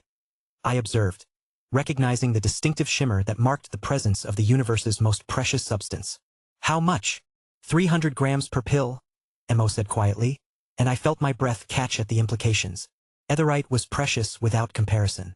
It was the material I introduced into this world, and even a gram was more than enough to create high-quality potions and elixirs, let alone 300 grams. "But the etherite isn't just an ingredient," he continued with growing intensity. "It's the medium that allows the conceptual essence to maintain coherent form. We used it to bind the pure idea of blossoming, the moment when potential becomes reality, when dormancy transforms into active growth." Serafina stared at her father with something approaching awe. "How is that even possible? Binding abstract concepts into physical form requires theoretical knowledge that shouldn't exist." "Mount Hua sect has been developing this technique for 3 generations," Mo explained with obvious pride. "But it was only made possible because of etherite." I reached out carefully to touch one of the pills, feeling immediate resonance with something deep inside my consciousness. "The purpose," Mo continued, "is to provide direct experiential understanding of blossoming rather than requiring years of gradual comprehension. Someone who digests one of these pills will gain intuitive knowledge of growth patterns, transformation principles, and the delicate balance between potential and manifestation, as well as the mana itself, which would significantly accelerate Arthur's mastery of the violet mist divine art," Serafina said with growing understanding. "Exactly," Mo confirmed with satisfaction. I studied the pills more carefully, noting subtle differences between them despite their apparent uniformity. "Are they all identical?" "Yes," Mo nodded. "These pills are just for family." The generosity of the gift was staggering. Not just the material value, though that was enormous, but the trust it represented. Mo was offering to share Mount Hua sect's most advanced knowledge with someone who, despite our personal relationship, was still technically an outsider.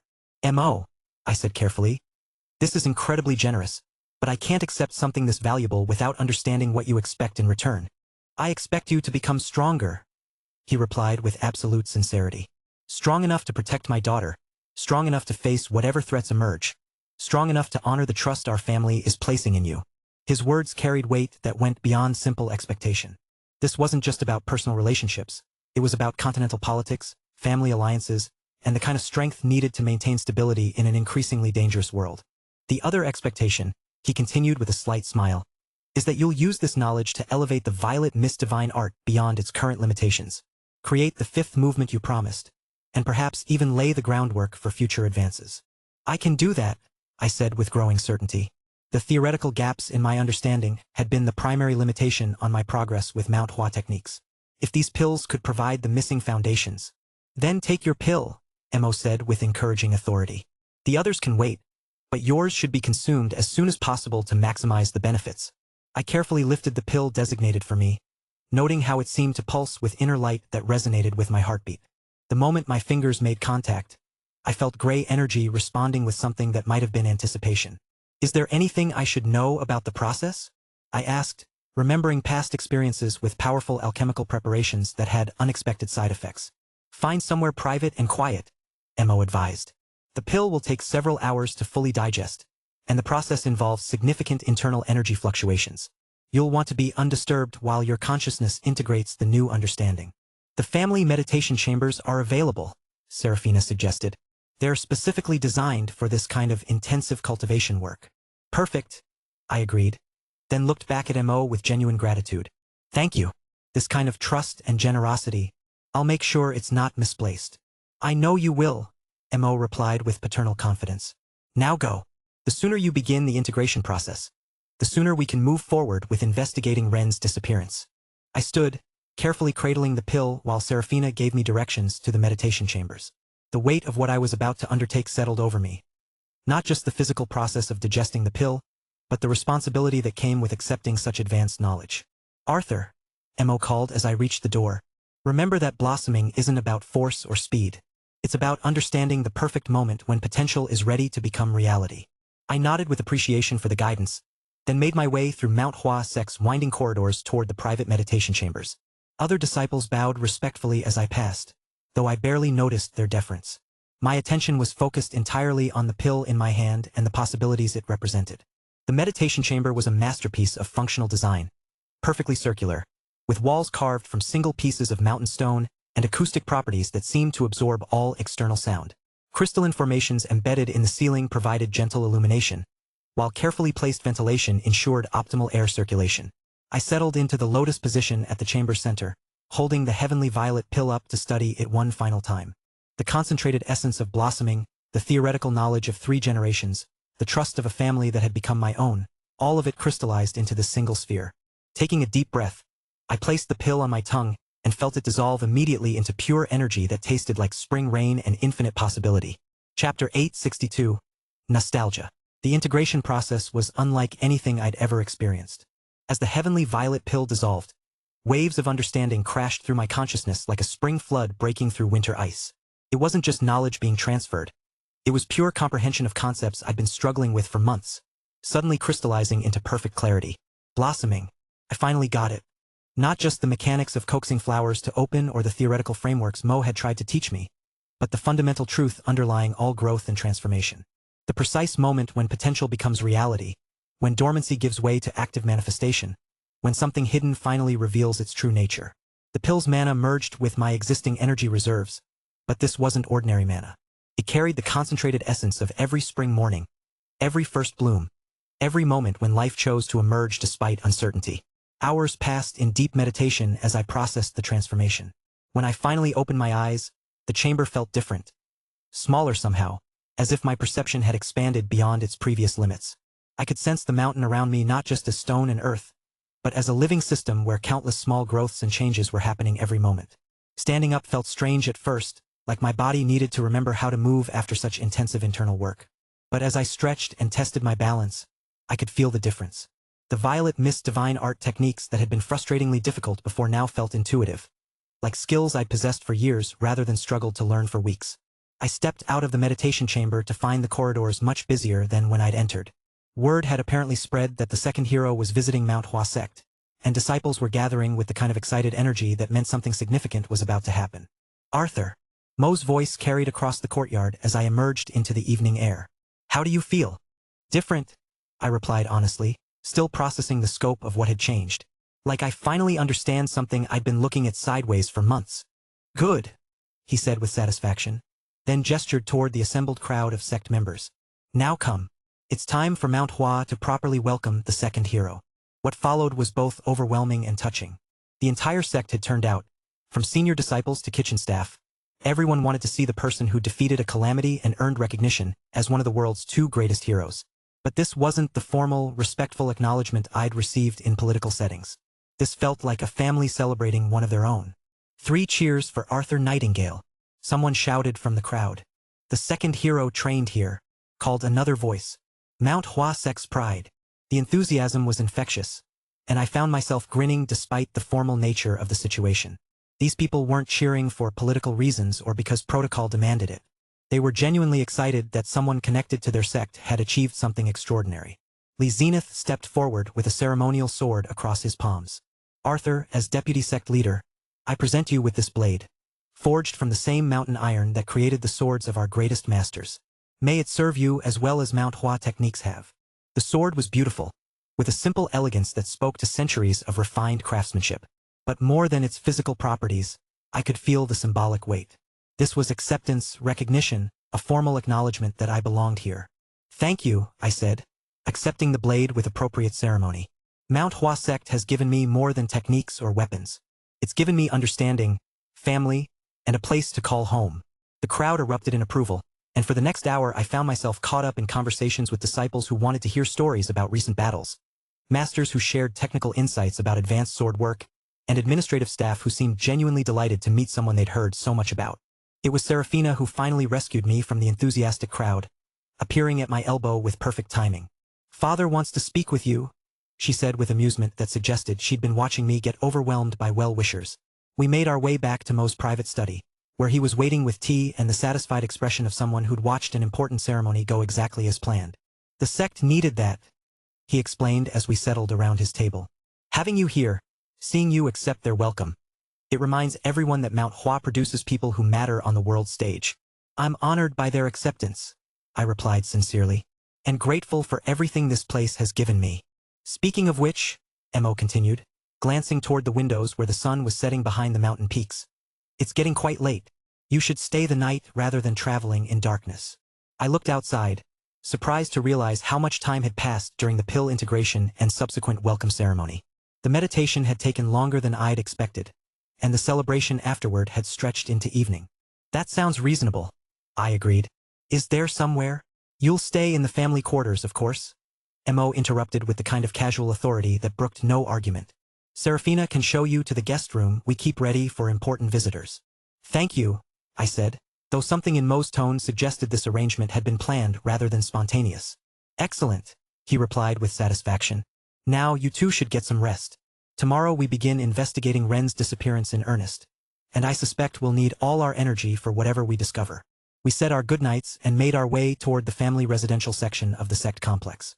The corridors here were quieter, more intimate, decorated with personal touches that spoke to generations of Zenith family history. "This way," Serafina said, leading me through familiar passages toward the guest quarters. But as we walked, her pace slowed, and I could sense something on her mind. "What is it?" I asked when she stopped completely near a window overlooking the mountain gardens. She was quiet for a moment, her ice-blue eyes reflecting moonlight as she gazed out at the familiar landscape. "Being back here with you, it brings back so many memories. Good ones, I hope.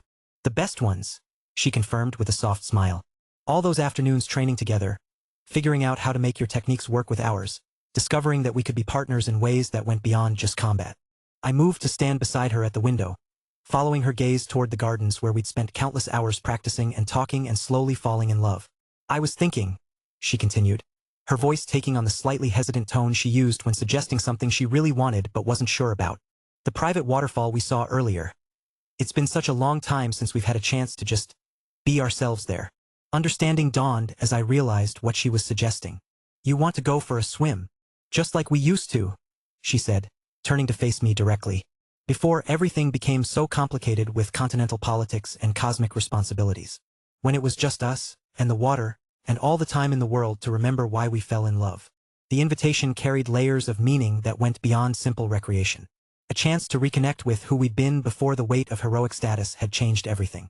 An opportunity to find the simple intimacy that had gotten lost amid larger responsibilities. "I'd love that," I said honestly.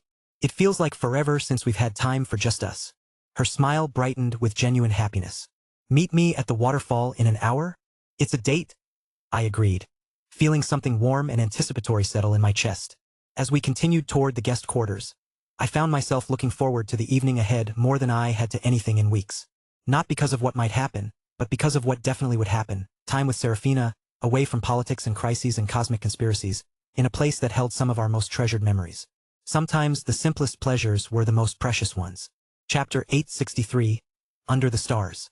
An hour later, I made my way through the moonlit gardens toward the sound of cascading water. The Zenith family's private waterfall had always been one of my favorite places at Mount Hua sect. Secluded, beautiful, and filled with memories that belonged only to Serafina and me. The path wound through carefully maintained gardens where night-blooming flowers released their fragrance into the cool mountain air. As I got closer to the waterfall, I could hear the familiar rush of water over stone, a sound that had provided the soundtrack to so many important moments in our relationship.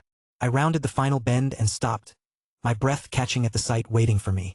Serafina stood at the edge of the main pool, moonlight turning her skin to porcelain and her silver hair to liquid starlight. She was wearing a simple but elegant bikini in ice blue that perfectly complemented her eyes, and she moved with the unconscious grace that had always marked everything she did. "You made it," she said with a smile that held warmth despite her elemental affinity for cold. "Wouldn't miss it," I replied, setting down the towel I'd brought and pulling off my shirt. "This place looks exactly the same as it did years ago. Father makes sure it's maintained perfectly," she said, wading into the water with careful steps. "He knows how important it is to our family's history." I followed her into the pool, feeling the familiar shock of mountain cold water against my skin. It was invigorating in a way that had nothing to do with temperature and everything to do with returning to a place where we discovered so much about ourselves and each other. "Remember when you used to complain that the water was too cold?" Serafina asked with amusement, moving deeper until she was waist-deep in the crystalline pool. "I still think it's too cold," I protested, though I was smiling. "I just stopped complaining about it when I realized you were doing it on purpose." "Me? Manipulating water temperature?"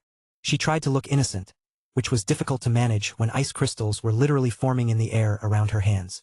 "I would never." "Right?" I said dryly, moving closer to where she stood.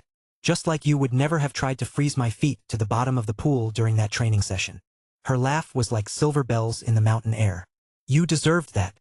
You were being insufferably smug about mastering the water-walking technique." "I had every right to be smug," I countered, reaching for her hands under the water. "It took me 3 weeks to figure out how to maintain stable footing on moving water. And approximately 3 seconds for me to prove that technique had limitations," she said with satisfaction. The memory made me grin despite myself. I'd been so proud of finally managing to stand on the surface of the turbulent pool, right up until Serafina had casually frozen my feet to the stone beneath and left me flailing to maintain balance. "You tried to do the same thing to me afterward," she pointed out, moving closer until there was barely any space between us. "Tried being the operative word," I admitted. "My ice manipulation was terrible back then." "Still is," she said teasingly, then yelped in surprise as I splashed water at her in retaliation.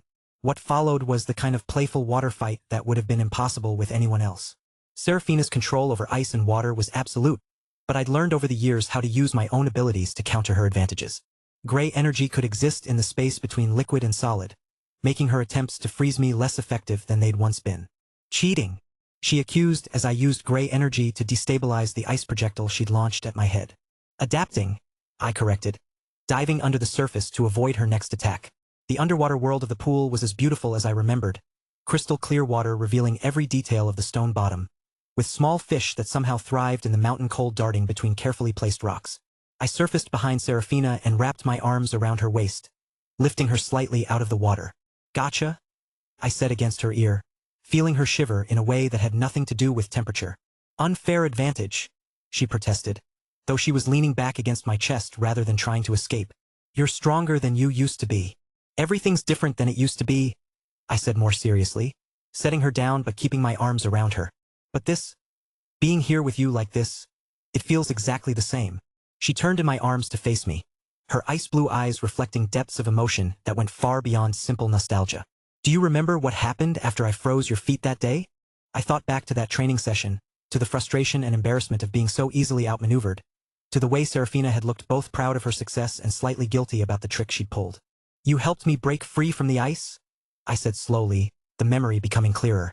"And when I complained about unfair tactics, you said I was cheating," she continued with a soft smile. "And I said that real combat doesn't have rules about fairness. And then you kissed me," I finished, the memory of that moment suddenly as vivid as if it had happened yesterday. Our first kiss. Spontaneous, awkward, perfect in its complete unexpectedness. Neither of us had planned it, but in the moment after our argument about training tactics, it had felt like the most natural thing in the world. "My first kiss," Serafina said quietly, her hands coming up to rest against my chest. "I'd been wanting to do it for weeks, but I didn't know how to make it happen." "So you used training as an excuse?" I said with understanding that came years too late. "I used everything as an excuse," she admitted with a laugh that held just a hint of embarrassment. "Training, studying, walking through gardens, eating meals together. I kept hoping you'd notice that I was looking for opportunities. I was terrified you'd reject me if I tried anything," I confessed. "You were so composed, so perfect at everything. I couldn't imagine someone like you being interested in someone like me." "Someone like you," she repeated with gentle incredulity. "Arthur, even then you were extraordinary. You just couldn't see it." The conversation had drawn us closer together without either of us really noticing. We were standing in chest-deep water, moonlight playing across the surface around us, with years of shared history creating an intimacy that had nothing to do with physical proximity. "Dance with me," Serafina said suddenly, her voice carrying the same slightly hesitant tone she'd used earlier when suggesting the swim. "Here? In the water?" "Here," she confirmed, already beginning to move in slow, graceful patterns that turned the simple act of standing into something approaching art. I followed her lead, letting her guide us in movements that were part dancing, part floating, part something entirely unique to the moment. The water supported us, made every gesture feel weightless and flowing, while the sound of the waterfall provided a rhythm that seemed designed for exactly this kind of intimacy. "I love you," Serafina said as we swayed together in the moonlit pool, her voice carrying absolute certainty. "I love you too," I replied, meaning it with every part of myself that had learned to love in this very place. She kissed me then, soft and sweet, and full of all the emotion we'd been building toward throughout the evening. It tasted like mountain water and starlight and the promise of moments stolen away from a world that demanded too much of our time and attention. When we finally broke apart, breathless and laughing, I could see my own happiness reflected in her eyes. "We should probably head back soon," she said without making any move to actually leave. "Probably," I agreed, pulling her closer instead of stepping away. "But maybe not quite yet," she added, her lips finding mine again in a kiss that was deeper, more urgent, full of years of love and desire and the simple joy of being together in a place that belonged only to us. The kiss deepened as we pressed closer together, her fingers threading through my hair while mine traced the elegant line of her spine. The world beyond the waterfall seemed to disappear, leaving only the sensation of her skin against mine, the soft sounds she made against my lips, and the way she fit perfectly in my arms like she'd been made for exactly this moment. Time felt suspended, holding us in a bubble of intimacy where nothing existed except the two of us and the love we'd found in this magical place. The waterfall sang around us as we lost ourselves in each other, remembering why this place had always been magic, and why some of the most important things in life were also the simplest. Chapter 864. The Kagu Estate. The next day, it was time for us to travel to the Kagu Estate. Located halfway across the eastern continent, the journey would normally take days of high-speed travel, but the advanced warp gate network connecting major family territories made it possible in minutes. "Ready?" Serafina asked as we stood before Mount Hua Sek's primary transportation hub. "As ready as I can be for walking into what might be a trap," I replied, doing a final check of my equipment. My instincts were telling me the situation was more dangerous than it appeared on the surface. The warp gate activated with a familiar surge of spatial mana, space folding around us as we stepped through the threshold. The sensation lasted only seconds before we emerged onto a platform surrounded by meticulously maintained gardens that spoke to centuries of wealth and refinement. The Kagu Estate sprawled across a valley between two mountain ranges, with traditional architecture blended seamlessly with more modern defensive and communication systems. Everything about the place radiated power, not just magical, but political and economic influence that had shaped the eastern continent for generations. "Second hero and your highness," announced the gate attendant with formal courtesy. "The matriarch is waiting to receive you." We were escorted through gardens that rivaled anything I'd seen at the imperial palace, past fountains and carefully cultivated groves that demonstrated the kind of attention to beauty that only truly secure power could afford. Servants and guards moved with professional efficiency, and I noticed how they all bowed deeply when they saw me, the kind of reverence reserved for figures of truly exceptional status. The main residence was a masterpiece of architectural balance, large enough to house dozens of family members and their retainers, but designed with such elegance that it felt welcoming rather than imposing. We were led through corridors lined with portraits of Kagu ancestors, their painted eyes seeming to follow our progress with interest. "She's waiting in the garden pavilion," our guide explained as we approached an open-air structure that overlooked the estate's most spectacular view. And there she was. Celine Kagu stood with her back to us, gazing out at the mountain vista with the kind of stillness that spoke to deep contemplation. Her white hair caught the morning light like spun silver, falling in elegant waves past her shoulders. When she turned to greet us, violet eyes assessed me with an intelligence that seemed to pierce straight through any pretense. The moment she saw me, she immediately dropped into a formal bow that spoke to genuine respect for my position. "Second hero Arthur Nightingale," she said with reverent formality. "It is a tremendous honor to receive you at our family estate. Your presence here during our time of crisis is a blessing beyond measure." I bowed respectfully in return, though something in her manner made me uneasy in ways I couldn't quite identify. "Lady Celine, thank you for receiving us during such a difficult time. The honor is entirely ours," she replied, maintaining the careful deference due to someone of my rank. "To think that the second hero himself would personally involve himself in our family's troubles. We are truly humbled." She moved closer, and I could feel the subtle pressure of her low radiant rank aura. Controlled, refined, but carrying undertones that seemed somehow different from what I remembered of her previous presence. Your achievements have been the talk of every noble house across all continents, she continued with what appeared to be sincere admiration. When word reached us that you'd become the second hero, I remembered meeting you years ago on southern Seasun Island during that terrible vampire incident. Even then, I could see you possessed extraordinary potential. That was a challenging time, I replied. Your assistance during the crisis was invaluable. I was merely a witness to your heroism, she said with appropriate humility. You were the one who turned the tide of that battle. It's no surprise you've risen to become one of the two greatest heroes in human history. Lady Celine, Serafina interjected with polite formality. We're grateful for your welcome, but we're here primarily about Run. We understand the circumstances of his disappearance were unusual. Of course, Celine replied, her expression shifting to appropriate concern while maintaining her respectful tone. Poor Rin. Please, let's go inside where we can discuss the situation properly with my brother. He's eager to meet the second hero and share everything we know. We were led into a formal meeting room where Kemkagu was already waiting. Ren's father shared the family's distinctive violet eyes, though his hair was darker than his sister's and his build was more clearly martial. The moment he saw me, he rose and bowed deeply, the worry lines around his eyes mixing with obvious awe. Second hero, he said with profound respect. Words cannot express my gratitude that someone of your stature would personally involve yourself in finding my son. The Kago family is forever in your debt. Tell us everything you know, I said as we settled around a low table where tea and documents were already laid out. Even details that might seem insignificant. For the next hour, we reviewed everything the Kago family had discovered about Ren's disappearance. The route he'd been taking, the timing of his last confirmed sighting, the complete absence of any signs of struggle or forced departure. It painted a picture that was both frustrating and ominous in its lack of concrete information. What about his mission parameters? Serafina asked with professional focus. Was there anything unusual about the territory he was scouting? Standard border patrol, Kem replied with obvious frustration. Areas he'd covered dozens of times before, with no recent reports of unusual activity or potential threats. The search teams found his vehicle, Celine added, producing photographs that showed an undamaged transport with all systems still functional. No signs of ambush, no evidence of pursuit. As if he simply decided to abandon it and walk away. I studied the images carefully, noting details that supported their assessment. Whatever had happened to Run, it hadn't involved conventional kidnapping or assault methods. We'd like to examine the site personally, I said. Sometimes fresh perspectives can identify things that previous searches missed.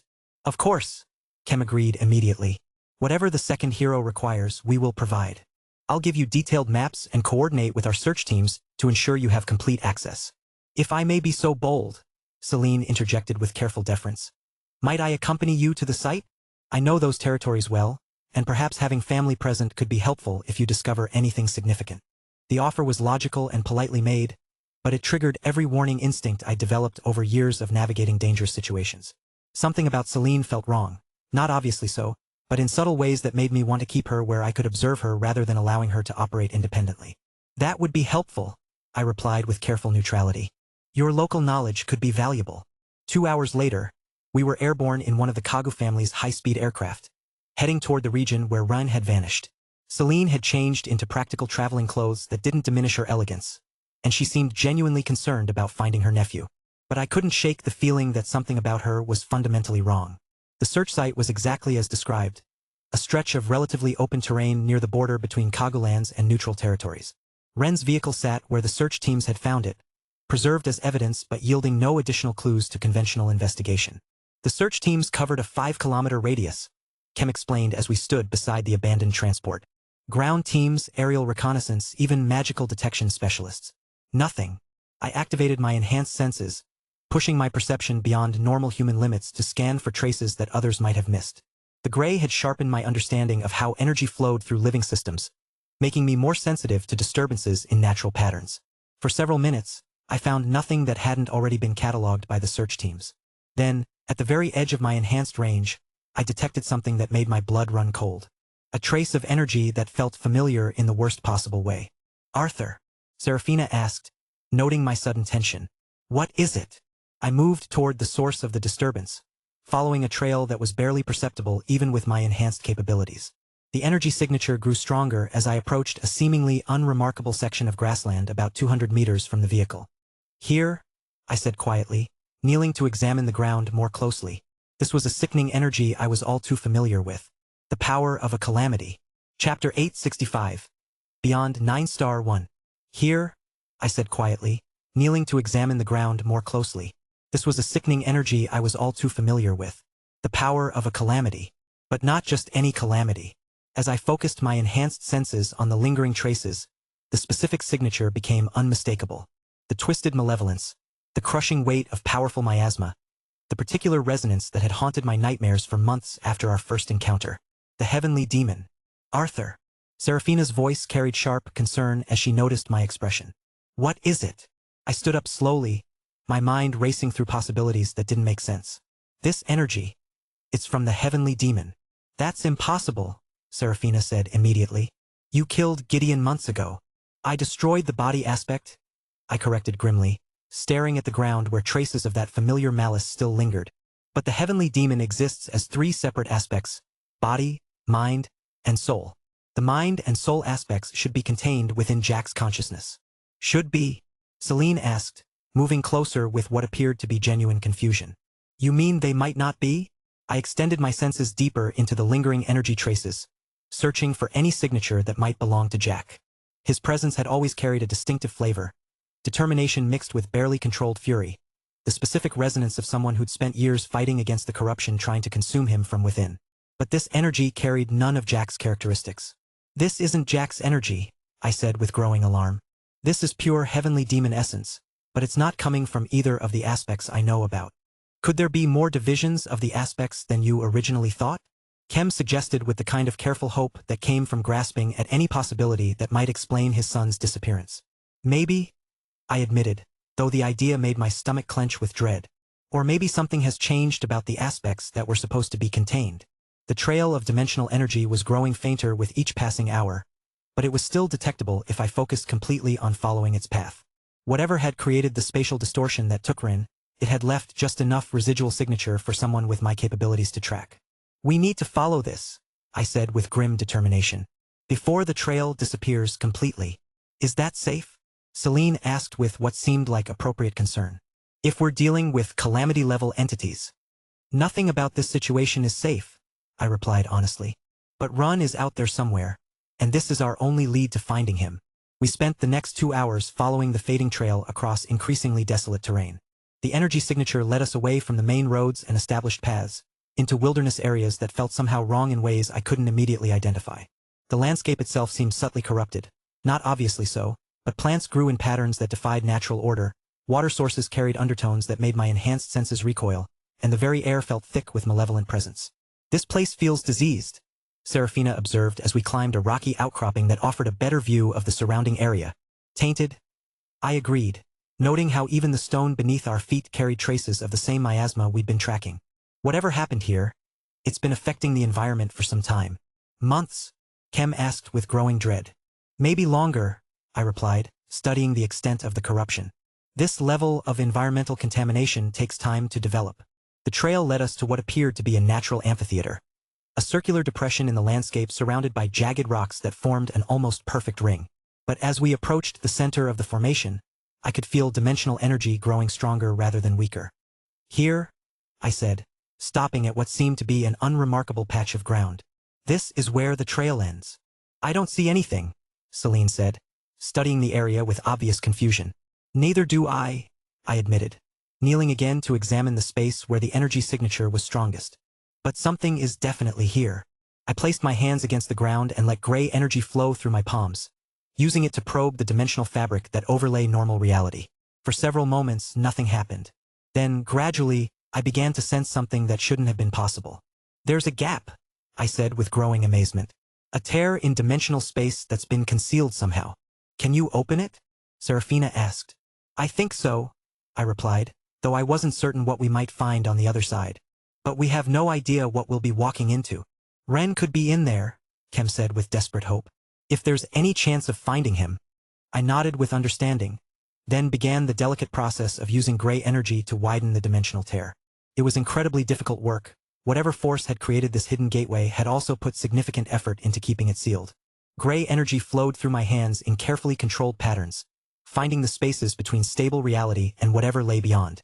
Slowly, painfully, the concealed opening began to reveal itself. What emerged was unlike anything I'd ever seen. A portal of sorts, but not the clean geometrical openings created by warp gates or standard dimensional magic.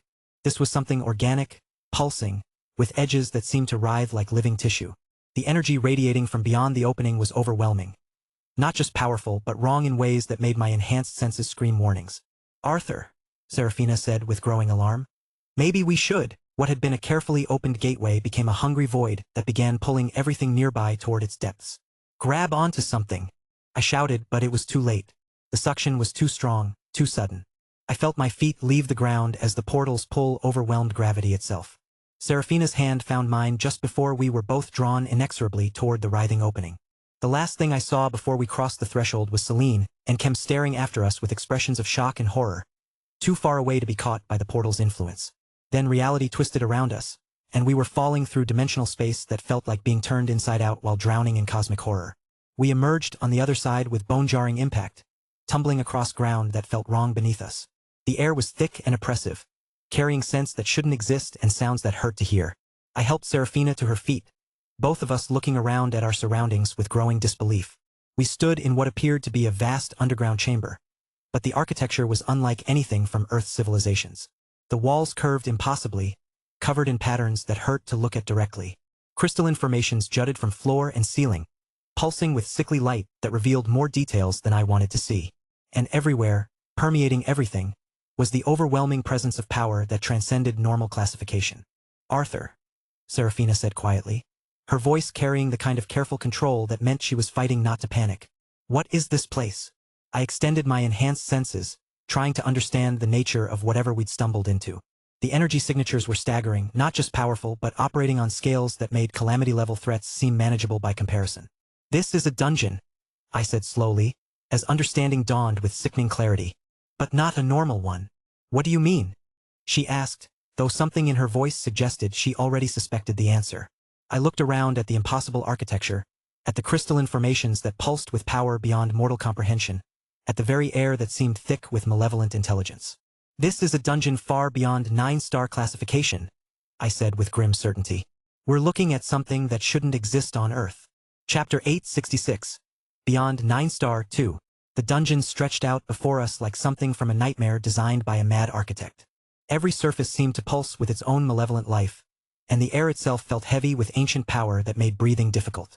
But we had a job to do, and somewhere in this impossible place, Ren was waiting to be found. "Stay close," I told Seraphina as we began moving deeper into the twisted corridors. "Everything about this place feels wrong. I don't want us getting separated." "Agreed," she replied, ice crystals forming unconsciously around her hands as her body responded to the oppressive atmosphere. "Can you sense anything? Any trace of Ren?" I extended my enhanced senses, pushing through the overwhelming background radiation of whatever power had created this place. It was like trying to hear a whisper during a thunderstorm, but gradually I began to pick out something that felt more familiar. "This way," I said, turning toward what seemed to be a main corridor that sloped downward into the depths of the structure. "There's someone, deeper in." We walked in relative silence for several minutes, both of us trying to process what we'd stumbled into. The architecture around us was definitely not human in origin, but it wasn't completely alien either. There was something familiar about the design principles, as if it had been built by someone who understood human sensibilities but had access to construction techniques that transcended normal physics. "Arthur," Seraphina said quietly as we passed another section of those painful crystalline formations. "What do you think the chances are that we're going to be able to get out of here?" I considered the question seriously. The portal we'd come through had closed behind us, and I hadn't sensed any obvious exit routes during our exploration so far. But I'd been in seemingly impossible situations before. "We'll find a way," I said with more confidence than I felt. "We always do." "That's not really an answer." "It's the only answer I've got right now," I admitted. "But first we find Ren, then we figure out how to get all three of us home." The corridor opened up into a vast chamber that defied architectural logic. The ceiling stretched impossibly high, disappearing into shadows that seemed to move independently of any light source. But what caught my attention wasn't the impossible space. It was the sound echoing through the chamber, the rhythmic impact of flesh against stone, repeated over and over with mechanical precision. "Training," Seraphina said with recognition. "Someone's training in here." We followed the sound across the chamber toward what appeared to be a raised platform in the center of the space. As we got closer, the details became clearer, and I felt relief flood through me as I recognized the figure moving through combat forms. Renkagu stood in the center of the platform, his fists moving in patterns that spoke to years of martial arts training. But something was different about him. His normally dark hair had turned completely white, and when he paused in his routine to wipe sweat from his brow, I could see that his eyes now carried a purple hue that matched his family's traditional coloring. "Ran!" I called out, not caring if our presence might alert any other inhabitants of this place. He spun toward us with reflexes that were noticeably faster than I remembered, his stance automatically shifting into a defensive position before recognition dawned on his face. "Arthur? Serafina?" He stared at us with genuine shock. "What are you doing here? How did you even find this place?" "Looking for you," Serafina said with obvious relief as we climbed onto the platform. "Your family has been worried sick. You've been missing for 3 days." 3 days. Ren's eyebrows rose with surprise. "It feels like I've been here for weeks." I studied him more carefully, noting changes that went beyond just his hair and eye color. He moved with improved coordination, his stance showed subtle refinements that spoke to intensive training, and there was something in his overall presence that suggested significant growth in power. "Ran," I said carefully. "What happened to you? How did you end up here?" He ran a hand through his newly white hair with a gesture that seemed unconscious. "Honestly, I'm still not entirely sure. I was on routine patrol, checking the border territories like I'd done dozens of times before. I stopped to investigate what looked like unusual energy readings, and the next thing I knew, I was waking up in this place." "Just like that?" Serafina asked. "No memory of being transported? No sign of who or what brought you here?" "Nothing," Rin confirmed with obvious frustration. "One moment I was standing beside my vehicle. The next I was lying on the floor of this chamber with no idea how I'd gotten here." "And you've been here alone this entire time?" I asked, looking around at the impossible architecture that surrounded us. "Completely alone," he said. "But not inactive. This place, it's incredible, Arthur. I know it looks terrifying and wrong, but there's something here that's beyond anything I've ever experienced." "What do you mean?" Serafina asked with growing concern. Rin gestured toward the platform where he'd been training, and I noticed for the first time that the stone surface was covered with intricate patterns that seemed to shift and move when observed directly. "Training arrays," he explained with excitement that overrode his usual caution. "But not just any training arrays. These are designed to push someone beyond their normal limits, to help them achieve breakthroughs that would normally take years of intensive cultivation." I studied the patterns more carefully, recognizing elements that reminded me of advanced magical theory but implemented in ways I'd never seen before. "How do they work?" "I'm not entirely sure of the mechanics," Rin admitted. "But when I train on these platforms, everything becomes more intense. My reflexes improve, my strength increases, my understanding of combat principles deepens. It's like the arrays are designed to accelerate development in every possible way." "And you've just been training this entire time?" Serafina asked with something between admiration and concern. "What else was I supposed to do?" Run replied with a slight smile. "I was trapped in an impossible place with no obvious way out, but surrounded by training resources that any martial artist would kill for. So I decided to make the most of it." The pragmatic approach was very much in character for Ren, but I was more concerned about the larger implications of what we'd discovered. "Ran," I said seriously. "This isn't just a random dungeon or training facility. The power signatures here are off the charts. We're talking about something that operates on scales beyond normal classification." "I know," he replied with surprising calm. "I figured that out pretty quickly. But Arthur, I also figured out something else. Something that explains why this place exists and why it's here, near our family's territory." "What?" both Serafina and I asked simultaneously. Ren walked to the edge of the platform and gestured toward the chamber walls, where I now noticed additional patterns carved into the impossible stone. "Those aren't just decorative," he said with growing excitement. "They're historical records. And if I'm reading them correctly, this place was created by the first hero." The revelation hit like a physical blow. "Liam Kagu? Your ancestor?" "The same," Ren confirmed with obvious pride. "This is his inheritance, Arthur. A training facility designed to prepare future generations for threats that normal human development couldn't handle." I stared around the chamber with new understanding. Liam Kagu, the legendary hero who defeated the heavenly demon and nearly eliminated the vampire species 2 centuries ago. If this place was his creation. "But why here?" Serafina asked. "Why hidden in such an inaccessible location?" "Because," Rin said with growing seriousness, "according to those records, Liam knew that the threats he'd faced weren't permanently eliminated. This facility was his preparation for whoever would need to face them again." "The heavenly demon," I said with grim understanding. Among other things, Rin confirmed. The records suggest he was preparing for multiple potential crises, not just demonic threats. I processed this information while studying the training arrays and historical records that surrounded us. An inheritance from the first hero, designed to prepare future generations for cosmic-level threats. It explained why the place felt so powerful, but it also raised new questions. Ran, I said carefully. If this place has been hidden for 2 centuries, what triggered its activation now? And how did you specifically end up here? His expression grew more thoughtful. I've been wondering about that myself. But based on what I've learned from the training systems, I think this place has been monitoring potential candidates. Looking for someone from the Kagu bloodline who might be capable of handling whatever Liam was preparing for. And it chose you, Serafina observed. Apparently, Rin said with a mixture of pride and concern. Though I'm not sure I'm worthy of that kind of trust. You're stronger, I pointed out, noting the obvious improvements in his presence and bearing. Much stronger, he agreed. But Arthur, I don't think this training is finished. I think there's more here that I need to learn, more preparation that needs to happen before. Before what? Run looked around the chamber with an expression that combined determination and dread. Before whatever Liam was preparing for actually arrives. Chapter 867. The First Hero's Final Legacy. Show me these records, I said, following Ren toward the chamber walls where the historical inscriptions were carved into the impossible stone. As we approached, the patterns began to glow with soft light that made the symbols easier to read. But these weren't written in any normal script. They were carved in a combination of ancient text and magical notation that seemed to convey meaning directly into our minds rather than requiring normal reading comprehension. Here, Ren said, pointing to a section that pulsed with brighter illumination. This is where it explains how the facility was created. I pressed my hand against the carved symbols and felt knowledge flow into my consciousness like water breaking through a dam. Images, sensations, and understanding that belonged to someone else flooded through my awareness, showing me events that had taken place 2 centuries ago. Liam Kagu stood atop a mountain peak, his fists wreathed in spatial distortions as he faced the writhing mass of corruption that was the heavenly demon. The first calamity had been a being of immense power, its influence spreading across continents and threatening to consume all of human civilization. The battle had raged for days, with Liam's combination of fist-fighting and space-time magic matching the demon's raw destructive power. His eyes glowed with the distinctive purple light of the god's eyes, the Kagu family's bloodline ability that allowed perfect perception and analysis of magical phenomena.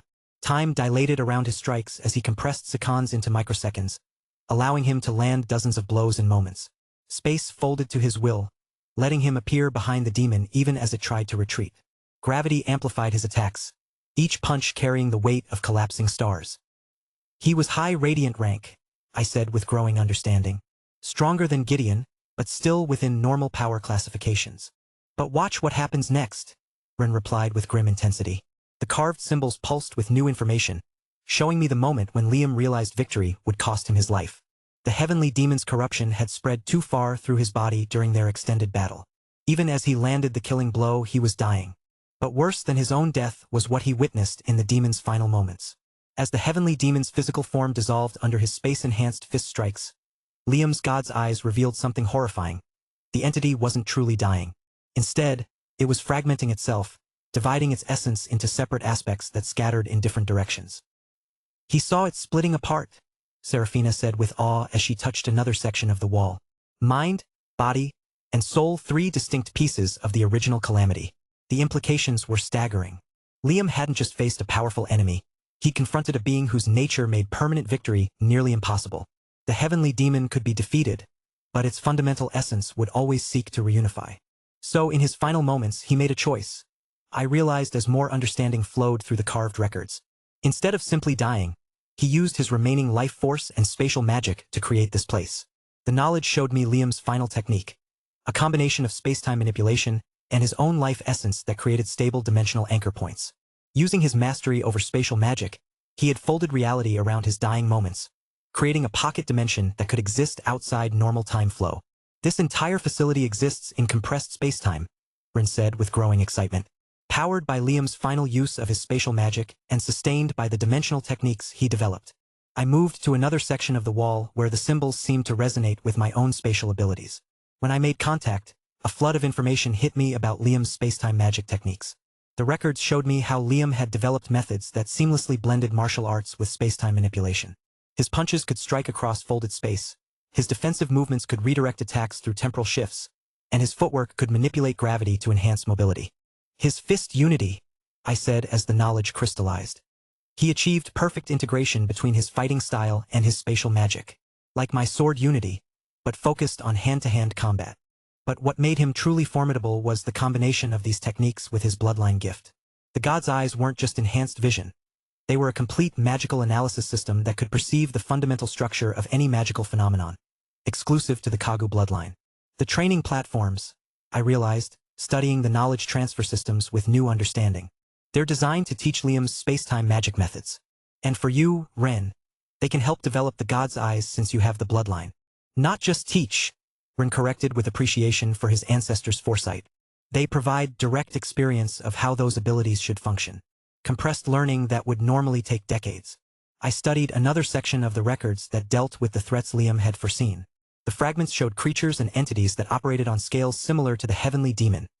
Demons whose power could corrupt entire continents. Beings whose influence transcended normal reality. He wasn't just preparing for the heavenly demon's return, Seraphina observed. He was preparing for the larger demonic forces that the calamity's resurrection would herald. The weight of that revelation settled over us. The heavenly demon wasn't an isolated threat. It was the vanguard of something larger. Its return would signal the beginning of conflicts involving entities that required space-time magic and enhanced perception just to comprehend, let alone fight. The god's eyes will be crucial for Run, I said, studying the techniques Liam had developed, for understanding threats that operate beyond normal magical theory. And his space-time magic methods will help all of us. The bloodline inheritance is mine to claim, Ren said with growing understanding of his responsibility. But the space-time magic techniques can benefit everyone. I looked at the training platforms with new appreciation. These weren't just knowledge transfer systems. They were direct inheritance of the Kagu family's most advanced techniques, preserved in the moments before the first hero's death. How long do you think we have? Seraphina asked. Before the threats he was preparing for actually arrive? Not long enough, I replied, though I couldn't shake the feeling that Ren being brought here now meant the countdown had already begun. The facility activated for a reason. Something must have triggered its detection systems. Then we'd better start learning, Ren said with determination. If Liam thought these techniques were necessary for facing demons, then we need to master everything he left behind. I nodded with agreement, feeling anticipation for what we might discover. Advanced space-time magic and fist unity methods for me, while Ren could access both those techniques and the god's eyes bloodline inheritance that was his birthright. But more than techniques, we had the opportunity to understand what it meant to face cosmic-level threats with preparation and wisdom rather than just raw power. The first hero's legacy was waiting, and it was time to prove worthy of the knowledge he'd preserved for us. Chapter 868, Mastering Time, Space and Gravity. The first time I stepped onto one of Liam's training platforms, the experience nearly overwhelmed me completely. The moment my feet made contact with the carved stone, knowledge crashed into my consciousness like a tsunami of understanding. Not just information, actual experience, muscle memory, instinctive responses that belonged to someone who had spent decades mastering every aspect of combat and magical theory. I staggered, barely maintaining my balance as Liam Kagu's memories flooded through my awareness. The sensation was indescribable, like suddenly having access to a lifetime of experiences that weren't my own, understanding techniques I'd never practiced, feeling the weight of decisions I'd never made. Arthur. Seraphina's voice reached me through the torrent of inherited knowledge. Are you all right? I paused, trying to process what was happening to me. I'm experiencing his memories, not just learning about his techniques, actually experiencing what it felt like to use them. The platform pulsed with increased intensity, and suddenly I could see the chamber as Liam had seen it during its construction. The impossible architecture hadn't been built. It had been manifested through the application of space-time manipulation that operated on scales I could barely comprehend. Liam's understanding of space-time magic made my own attempts look primitive by comparison. Where I struggled to balance opposing forces, he had achieved perfect harmony between spatial manipulation, temporal control, and gravitational effects. His techniques didn't just manipulate these forces, they integrated them into seamless combinations that made the impossible seem routine. The scale of his technique refinement, I said with growing awe, is beyond anything I imagined possible. Through the inherited memories, I could feel what it had been like to wield high radiant rank power with perfect technical control. Not just the raw strength, but the precision that came with decades of refining space-time magic until every application was effortless. The platform shifted, and suddenly I was experiencing one of Liam's training sessions from his peak period. The sensation was so vivid that for a moment I forgot where I really was, completely absorbed in the memory of practicing techniques that transcended normal space-time magic. Space folded around Liam's will, distances becoming meaningless as he moved between locations without crossing the intervening ground. Time dilated and compressed according to his intentions, allowing him to experience hours of subjective time in moments of real duration. Gravity became a tool for enhancing every movement, responding to his desires with precision that made the impossible seem routine. "This is what advanced space-time magic looks like," I whispered, understanding flooding through me as I experienced techniques that went far beyond my current abilities. Perfect integration of all three fundamental forces. The memory shifted to show me Liam's battle against the heavenly demon, and I finally understood why that conflict had required such sacrifice. The heavenly demon at full power hadn't just been strong. It had been an entity whose corrupted nature made it incredibly difficult to defeat permanently. I watched through Liam's eyes as the demon's unified form wielded power that rivaled his own high radiant rank capabilities. The entity possessed regenerative abilities that let it recover from devastating attacks, reality-warping techniques that could alter the battlefield itself, and most dangerously, corruption that spread to anything it touched for extended periods. The battle had been as much about endurance and tactical thinking as raw power. Liam's space-time magic had given him the tools to match the demon's capabilities, but victory had required sacrificing his life to land the final blow before the corruption consumed him completely. "The techniques," I said as new understanding crystallized in my consciousness. "They're not just about becoming stronger. They're about developing the wisdom to use strength responsibly." The platform responded to my growing comprehension by revealing deeper layers of Liam's knowledge.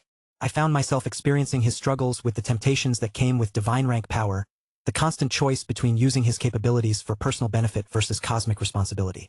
Divine rank beings didn't just have the power to reshape reality. They had the responsibility to ensure that their reshaping served the greater good rather than their own desires. Every action rippled across scales that affected countless lives, making ethical considerations more complex than anything faced at lower power levels.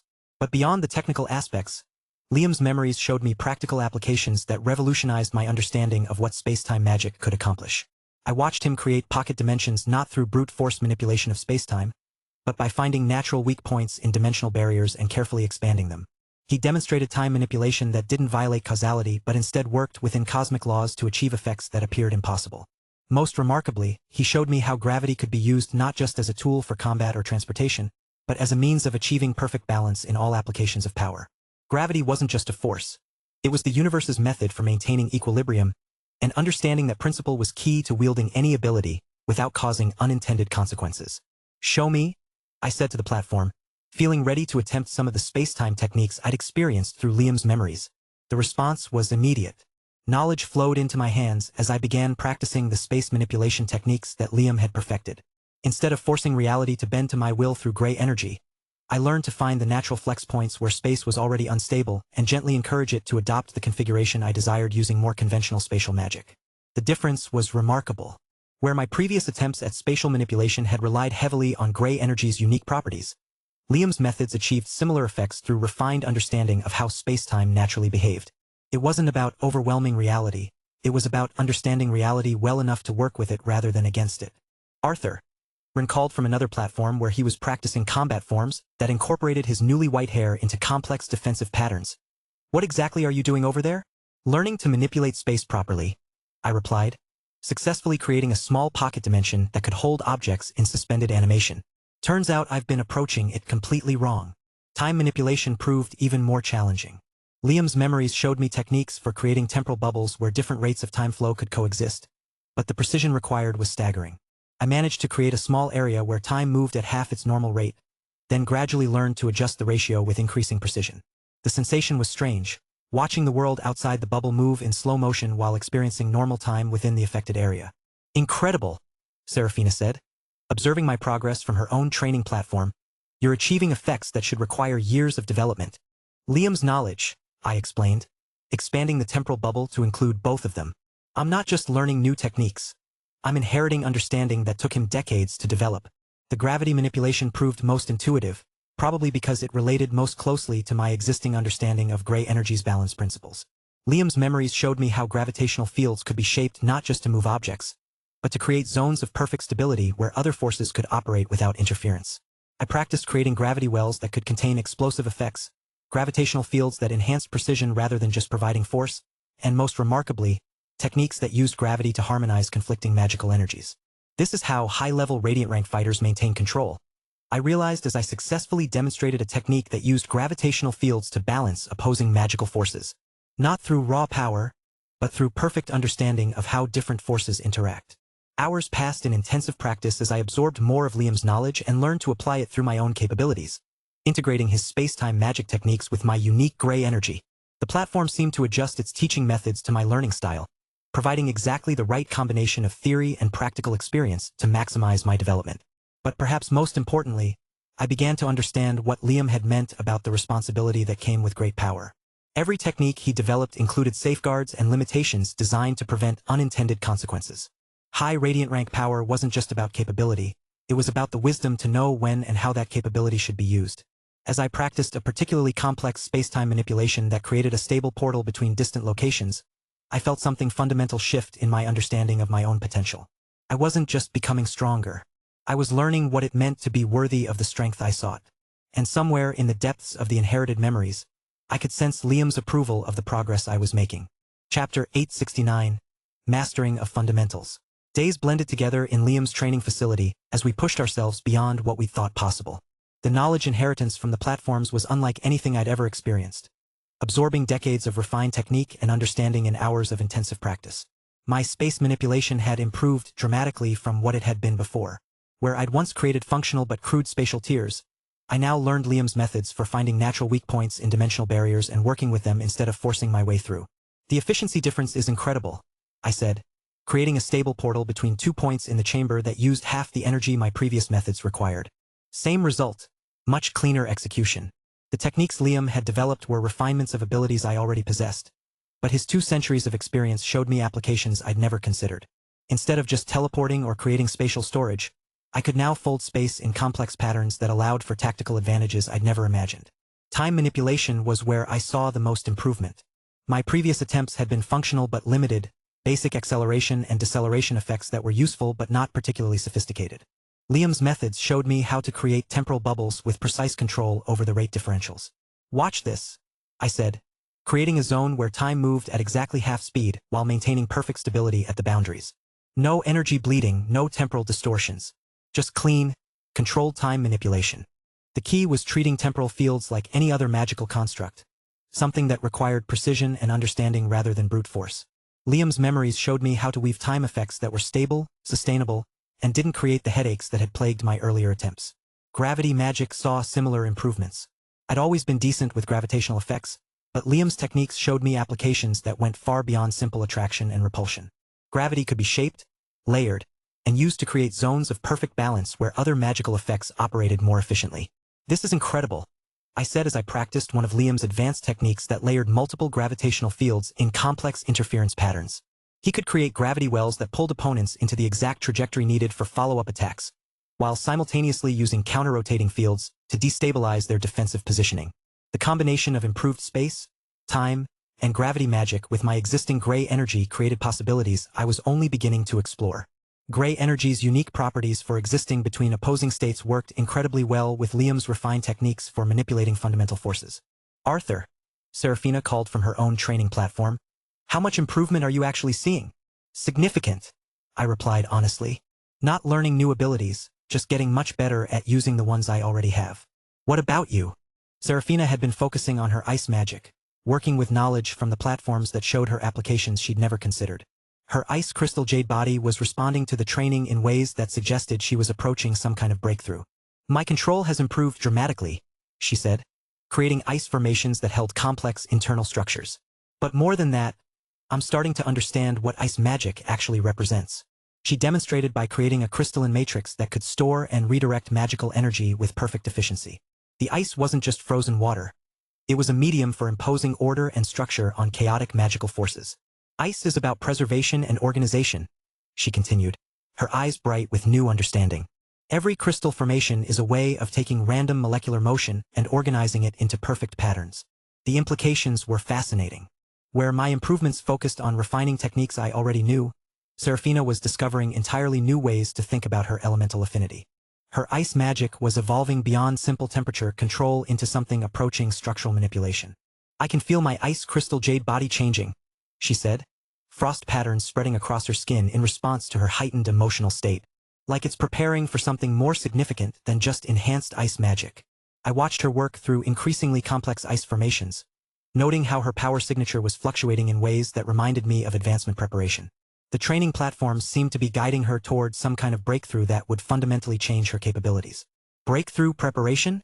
I asked, recognizing the signs from my own experience with rank advancement. I think so, she replied with growing excitement. Everything I'm learning here feels like it's building toward something. Like all these new techniques are just the foundation for a much larger change.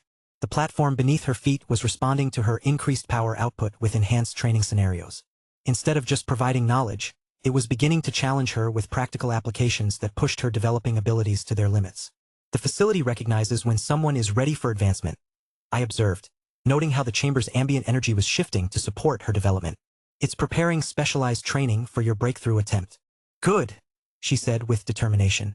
I can feel my potential straining against current limitations. Whatever change is coming, I'm ready for it.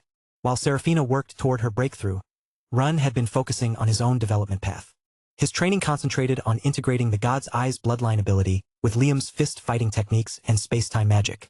The God's Eyes are responding to the training, he called from across the chamber, his violet-tinged gaze analyzing magical phenomena with increasing clarity. I can perceive details about magical structures that I never noticed before. His white hair seemed to glow slightly as he activated his bloodline ability, the distinctive Kagu family gift allowing him to analyze and understand magical effects with supernatural precision. Combined with the space-time magic techniques he was learning from Liam's inheritance, it was creating a combat style that would be incredibly effective against magical opponents. Show me, I said, curious to see how his capabilities were developing. Ren moved through a complex combat form that seamlessly integrated enhanced perception with spatial magic. His God's Eyes tracked multiple magical effects simultaneously, while his fists manipulated space to strike from unexpected angles. Time dilation around his movements made him appear to accelerate and decelerate unpredictably. Impressive, Serafina said with genuine admiration. You're developing a fighting style that would be nearly impossible to counter without similar capabilities. That's the idea, Ren replied with satisfaction. Liam's techniques were designed to give the Kagu family advantages that couldn't be replicated by other bloodlines. The combination of his inherited God's Eyes, learned space-time magic, and improving physical capabilities was creating something that reminded me of Liam's own combat effectiveness. Not identical, Ren was developing his own style, but clearly influenced by the same principles that had made the first hero so formidable. I think I'm approaching my own breakthrough point, he said after completing his training routine. The bloodline awakening combined with everything I'm learning here. It feels like my body is preparing for significant advancement.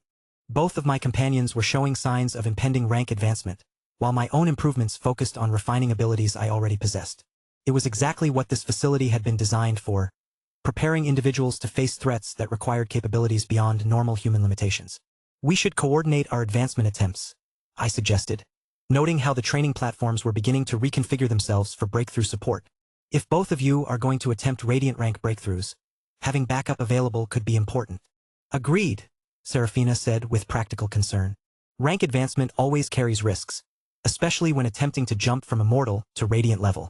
Then let's make sure we're as prepared as possible, Ren added with characteristic determination. Liam didn't preserve all this knowledge just for us to waste the opportunity through poor planning. The next phase of our training was about to begin, and with it, the chance for my companions to achieve the kind of power that would be necessary for facing the threats this facility had been designed to prepare us for. The real test was approaching, and we were going to be ready for it. Chapter 870, Radiant Ascension. Serafina's breakthrough attempt began the next morning. She stood at the center of one of the specialized platforms, her sword drawn and held in a perfect ready position. The blade gleamed with frost patterns that seemed to shift and flow in response to her breathing. I can feel it, she said quietly, her ice-blue eyes focused on something beyond the physical chamber. The connection I've been missing. I watched from a safe distance as she began moving through sword forms that integrated her ice magic in ways I'd never seen before. Each strike left trails of crystalline energy that didn't dissipate but instead formed complex patterns in the air around her. She's close, Ren observed, his God's Eyes tracking the magical flows surrounding Serafina's practice. Her mana signature is shifting toward something completely different. The breakthrough platform responded to her developing unity by providing increasingly challenging scenarios. Magical constructs appeared that forced her to adapt her techniques in real time, pushing her understanding of how sword and ice magic could work together. There, she said suddenly, her voice carrying new certainty. I see it now. Her next sword strike created a wave of ice that moved with perfect precision, following the exact path her blade had traced through the air. But more than that, the ice responded to her sword intent rather than just her magical will. The blade and magic had become extensions of the same fundamental technique. Sword unity, I said with recognition and pride. You've achieved sword unity. The moment she acknowledged the unity, everything changed. Her mana signature exploded outward as the breakthrough to Radiant rank began in earnest. The platform beneath her feet glowed with increasing intensity as it provided support for the transformation. Ice and sword technique merged into something that transcended both individual components. Her blade strikes could now create ice effects that followed sword logic rather than magical theory, while her ice magic gained the precision and intent that marked true swordsmanship. The barrier, she said, her voice carrying harmonics that hadn't been there moments before. I can feel it dissolving. Power flowed through her in waves that made the entire chamber respond with approval. Her ice crystal jade body enhancement evolved in real time, becoming something that enhanced both her physical swordsmanship and her magical ice techniques without distinction between the two. When the breakthrough completed, Seraphina opened eyes that now carried the distinctive depth of Radiant rank awareness. She moved with fluid grace that integrated perfect sword technique with supernatural ice magic control. How does it feel? I asked, noting how her presence now carried the unmistakable weight of someone operating on fundamentally different power scales. Like I finally understand what I've been trying to achieve for years, she replied, creating an ice blade that formed directly from her sword intent, rather than requiring separate magical casting. She demonstrated by moving through a complex kata that left intricate ice formations in the air, each one perfectly aligned with the sword techniques that had created them. The precision was remarkable, showing control that would have been impossible without the unity breakthrough. My turn, Ren said with determination, moving to another breakthrough platform. His preparation was different from Seraphina's.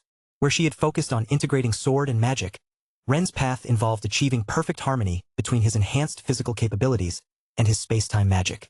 Fist unity, he said, settling into a combat stance that somehow incorporated spatial awareness into basic positioning. Grandfather's techniques are finally making sense. I watched as he began working through combat forms that seamlessly blended martial arts with his developing magical abilities. His god's eyes tracked spatial distortions while his fists manipulated gravity and time in ways that enhanced rather than replaced pure fighting technique. The key is treating magic as extension of physical technique, he said, landing a punch that folded space around the impact point. Not using magic to supplement fighting, but making fighting and magic the same action. The breakthrough platform responded to his developing understanding by creating increasingly complex combat scenarios. Magical constructs attacked from multiple directions while environmental hazards forced him to adapt his space-time magic in real time. There, Ren said suddenly, his white hair beginning to glow with purple energy. Perfect integration. His next combination demonstrated true fist unity, a series of strikes that manipulated space, time, and gravity not through separate magical casting, but as natural expressions of his martial intent. Each punch carried spatial distortion. Every defensive movement created temporal effects. Fist unity achieved, I confirmed, recognizing the distinctive integration of physical and magical technique. The moment he acknowledged the unity, his breakthrough to Radiant rank began with explosive force. Purple energy flowed through his white hair as his power signature shifted toward fundamentally different scales of capability. His god's eyes enhanced the process, allowing him to perceive and guide the transformation with precision that would have been impossible for someone without the Kagu bloodline. The space-time magic he'd learned from Liam's inheritance provided the foundation for advancement that integrated perfectly with his physical cultivation. The threshold, he said, his voice carrying new depth as fundamental changes took place. I can feel it breaking. Power coursed through him in patterns that made his martial techniques evolve in real time. Where he'd once been fast and precise, he was now developing capabilities that bordered on prescience, the ability to perceive and respond to attacks before they fully developed. When his breakthrough completed, Ren opened eyes that glowed with distinctive purple energy. He moved with coordination that transcended normal human limitations, his every gesture carrying implications of space-time manipulation. Incredible, he said, testing his new capabilities with a combination that created multiple spatial distortions while accelerating his personal time frame. Everything feels completely different. Both of you, I said with genuine amazement as I looked between my newly Radiant rank companions. You've achieved in days what would normally take months even for geniuses of your level. The facility, Seraphina said with appreciation for what Liam had created. It didn't force our advancement. It just removed the barriers that normally slow down natural development, and provided the knowledge framework necessary for proper unity achievement. Ren added with understanding of what his ancestor had accomplished. Most people spend years trying to figure out the theoretical foundations we absorbed in hours. I nodded with agreement, noting how their breakthroughs had been perfectly supported by everything we'd learned. The training platforms hadn't created artificial advancement, they'd simply accelerated natural potential that both of them had always possessed. So what now? I asked, studying how the chamber's energy patterns had shifted to accommodate their new power levels. Now we test these new capabilities, Serafina said with confidence that carried radiant rank authority. And figure out how to get home so we can put them to use. The real work is just beginning, Ren added with determination that reflected his inherited responsibility. We've gained the power Liam thought we'd need. Now we have to prove worthy of it. Chapter 871, Undead Evolution. With both Serafina and Ren having achieved their radiant rank breakthroughs, I found myself drawn back to my own training. Not to learn from Liam's inheritance, but to push my own sword mastery toward something I could feel approaching at the edge of my understanding. I drew my sword and began moving through forms that had become second nature after years of practice. Each strike carried perfect sword unity, the complete integration between blade and wielder that I'd achieved some time ago. But as I moved through the sequences, I could sense something more waiting just beyond my current reach. There's another level, I murmured, completing a complex pattern that left traces of energy in the air. Something beyond unity itself. The realization brought back a memory I tried not to dwell on. My master's final moments before the corruption consumed him completely. Even as the miasma ate away at Magnus Drakar's body, he had managed one last sword strike that transcended everything he'd ever taught me. The blade moved through space. I remembered, seeing it again in perfect clarity. But not just physical space. Magnus' final strike tore the sky itself apart. Not through magic or external power, but through pure sword technique that touched something fundamental about reality. I'd been amazed at the time. Now, I was able to achieve similar if not better effects by channeling gray energy through my blade. But Magnus had done it with nothing but perfectly refined sword technique and mana. His blade cutting through the very fabric of existence to rip apart the sky. What are you thinking about? Serafina asked, watching my practice from her own training area. My master's final technique, I replied, attempting to recreate the motion I'd witnessed. He achieved something with pure sword work that I can only match using gray energy. There's a level of sword mastery beyond unity that I'm starting to sense. Can you reach it? Ren inquired, his newly enhanced perception tracking the subtle energy patterns around my movements. Not yet, I admitted, feeling the boundary remain frustratingly out of reach. I can sense it exists, but actually achieving it, that's still far beyond me. I sheathed my sword, accepting that some discoveries couldn't be rushed. Just knowing that level existed was valuable preparation for future growth. Let's explore more of this place, I suggested. If Liam preserved his knowledge and training methods, there might be other resources we haven't found yet. We began systematically investigating the facility's impossible architecture, discovering chambers that served various specialized purposes. Some contained research materials, others held strange devices whose functions weren't immediately clear. It was Run who found the artifact vault. Arthur Serafina, he called from a corridor branching off the main training area. You need to see this. We followed his voice to a circular chamber lined with alcoves containing various legendary-grade items. Weapons, armor pieces, and magical implements all radiated tremendous power. But one set immediately drew our attention. A pair of gauntlets rested in the central alcove, their adamantine surface covered with intricate patterns that shifted between depicting spatial tears and gravitational fields. The craftsmanship was extraordinary, enhanced with materials I didn't recognize. Those belonged to him, Ren said with certainty, his god's eyes analyzing the artifacts. Liam Kagu's personal gauntlets. I can see the attunement patterns. They're designed for space-time magic and fist-fighting integration. The moment Ren approached, the gauntlets began glowing with purple light that matched his bloodline signature. When he reached out, they practically leaped to his hands, conforming perfectly to his grip. Perfect fit, he said with wonder, flexing his fingers as the gauntlets adjusted automatically. They recognized the family bloodline. I watched purple energy flow through the intricate patterns, enhancing Ren's already improved capabilities. When he threw a practice punch, space folded around his fist in ways that would multiply the impact tremendously. Legendary-grade artifacts that enhance space-time manipulation, Serafina observed. Your ancestor left you quite an inheritance. They're not just weapons, Ren said, studying the complex magical matrices. I can feel knowledge flowing through them. Techniques Liam developed that integrate perfectly with martial arts and spatial magic. Watching Ren receive such a significant enhancement got me thinking about my own undead companions and opportunities I'd been too cautious to pursue. This place is making me reconsider some development choices I've been putting off, I said, my mind racing through possibilities. especially regarding Erebus and Valeria. You're undead? Serafina asked with curiosity. Erebus has been at Arch-Lich level for a while, but I've been hesitant to push his evolution further. And I've never properly explored what might be possible with Valeria, I explained, reaching into my spatial storage. But seeing what's achievable here, I pulled out 2 items, Bahamut's Dragon Heart, pulsing with tremendous concentrated power, and the remaining pieces of the Basilisk's Heart that I'd cut away during Erebus's previous enhancement. Both my companions stared at the Dragon Heart with shock. Arthur, Serafina said, is that what I think it is? Bahamut's Heart, I confirmed. Why didn't you use it yourself? She asked with concern. That kind of power source could help push you toward mid-radiant rank. I considered the question carefully. My limitation isn't really about mana capacity. It's about understanding and technique development. This power would be better utilized helping Erebus achieve a proper evolution. I summoned my Arch-Lich, and Erebus materialized with his usual dignified bearing. His glowing eye sockets immediately fixed on both hearts in my hands. Master, he said in his resonant voice. You propose a complete advancement. Lich King level, I confirmed. Using the Dragon Heart's mana to refine your 3 core components, your 9-star skeleton, 9-star skull, and the incomplete Basilisk Heart. I'm going to restore the heart to full power first. Erebus studied both items analytically. The approach is sound.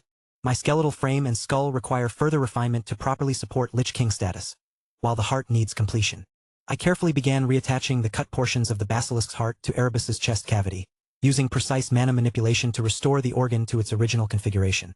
The process was delicate, requiring perfect alignment of the heart's natural energy flows. There, I said as the restoration completed. Full Basilisk's heart restored. Now we can use the Dragon Heart's power for proper refinement. I handed Erebus roughly half of Bahamut's crystallized heart. Use this to elevate each component systematically. Don't rush the process. Understood, Master. As Erebus began the complex refinement process, I found my thoughts turning to my other undead companion. Valeria represented an entirely different kind of challenge. What about the symbiote? Serafina asked. Valeria is unique, I said, feeling the bone creature stir in response to my attention. She's not like other ancient undead. She's something completely new that I created. Her evolution possibilities don't follow any established patterns.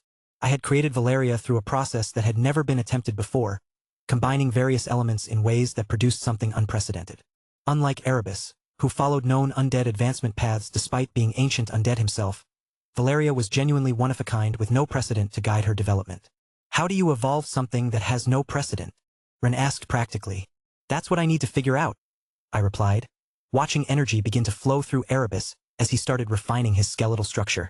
Traditional methods won't work because she doesn't fit traditional categories.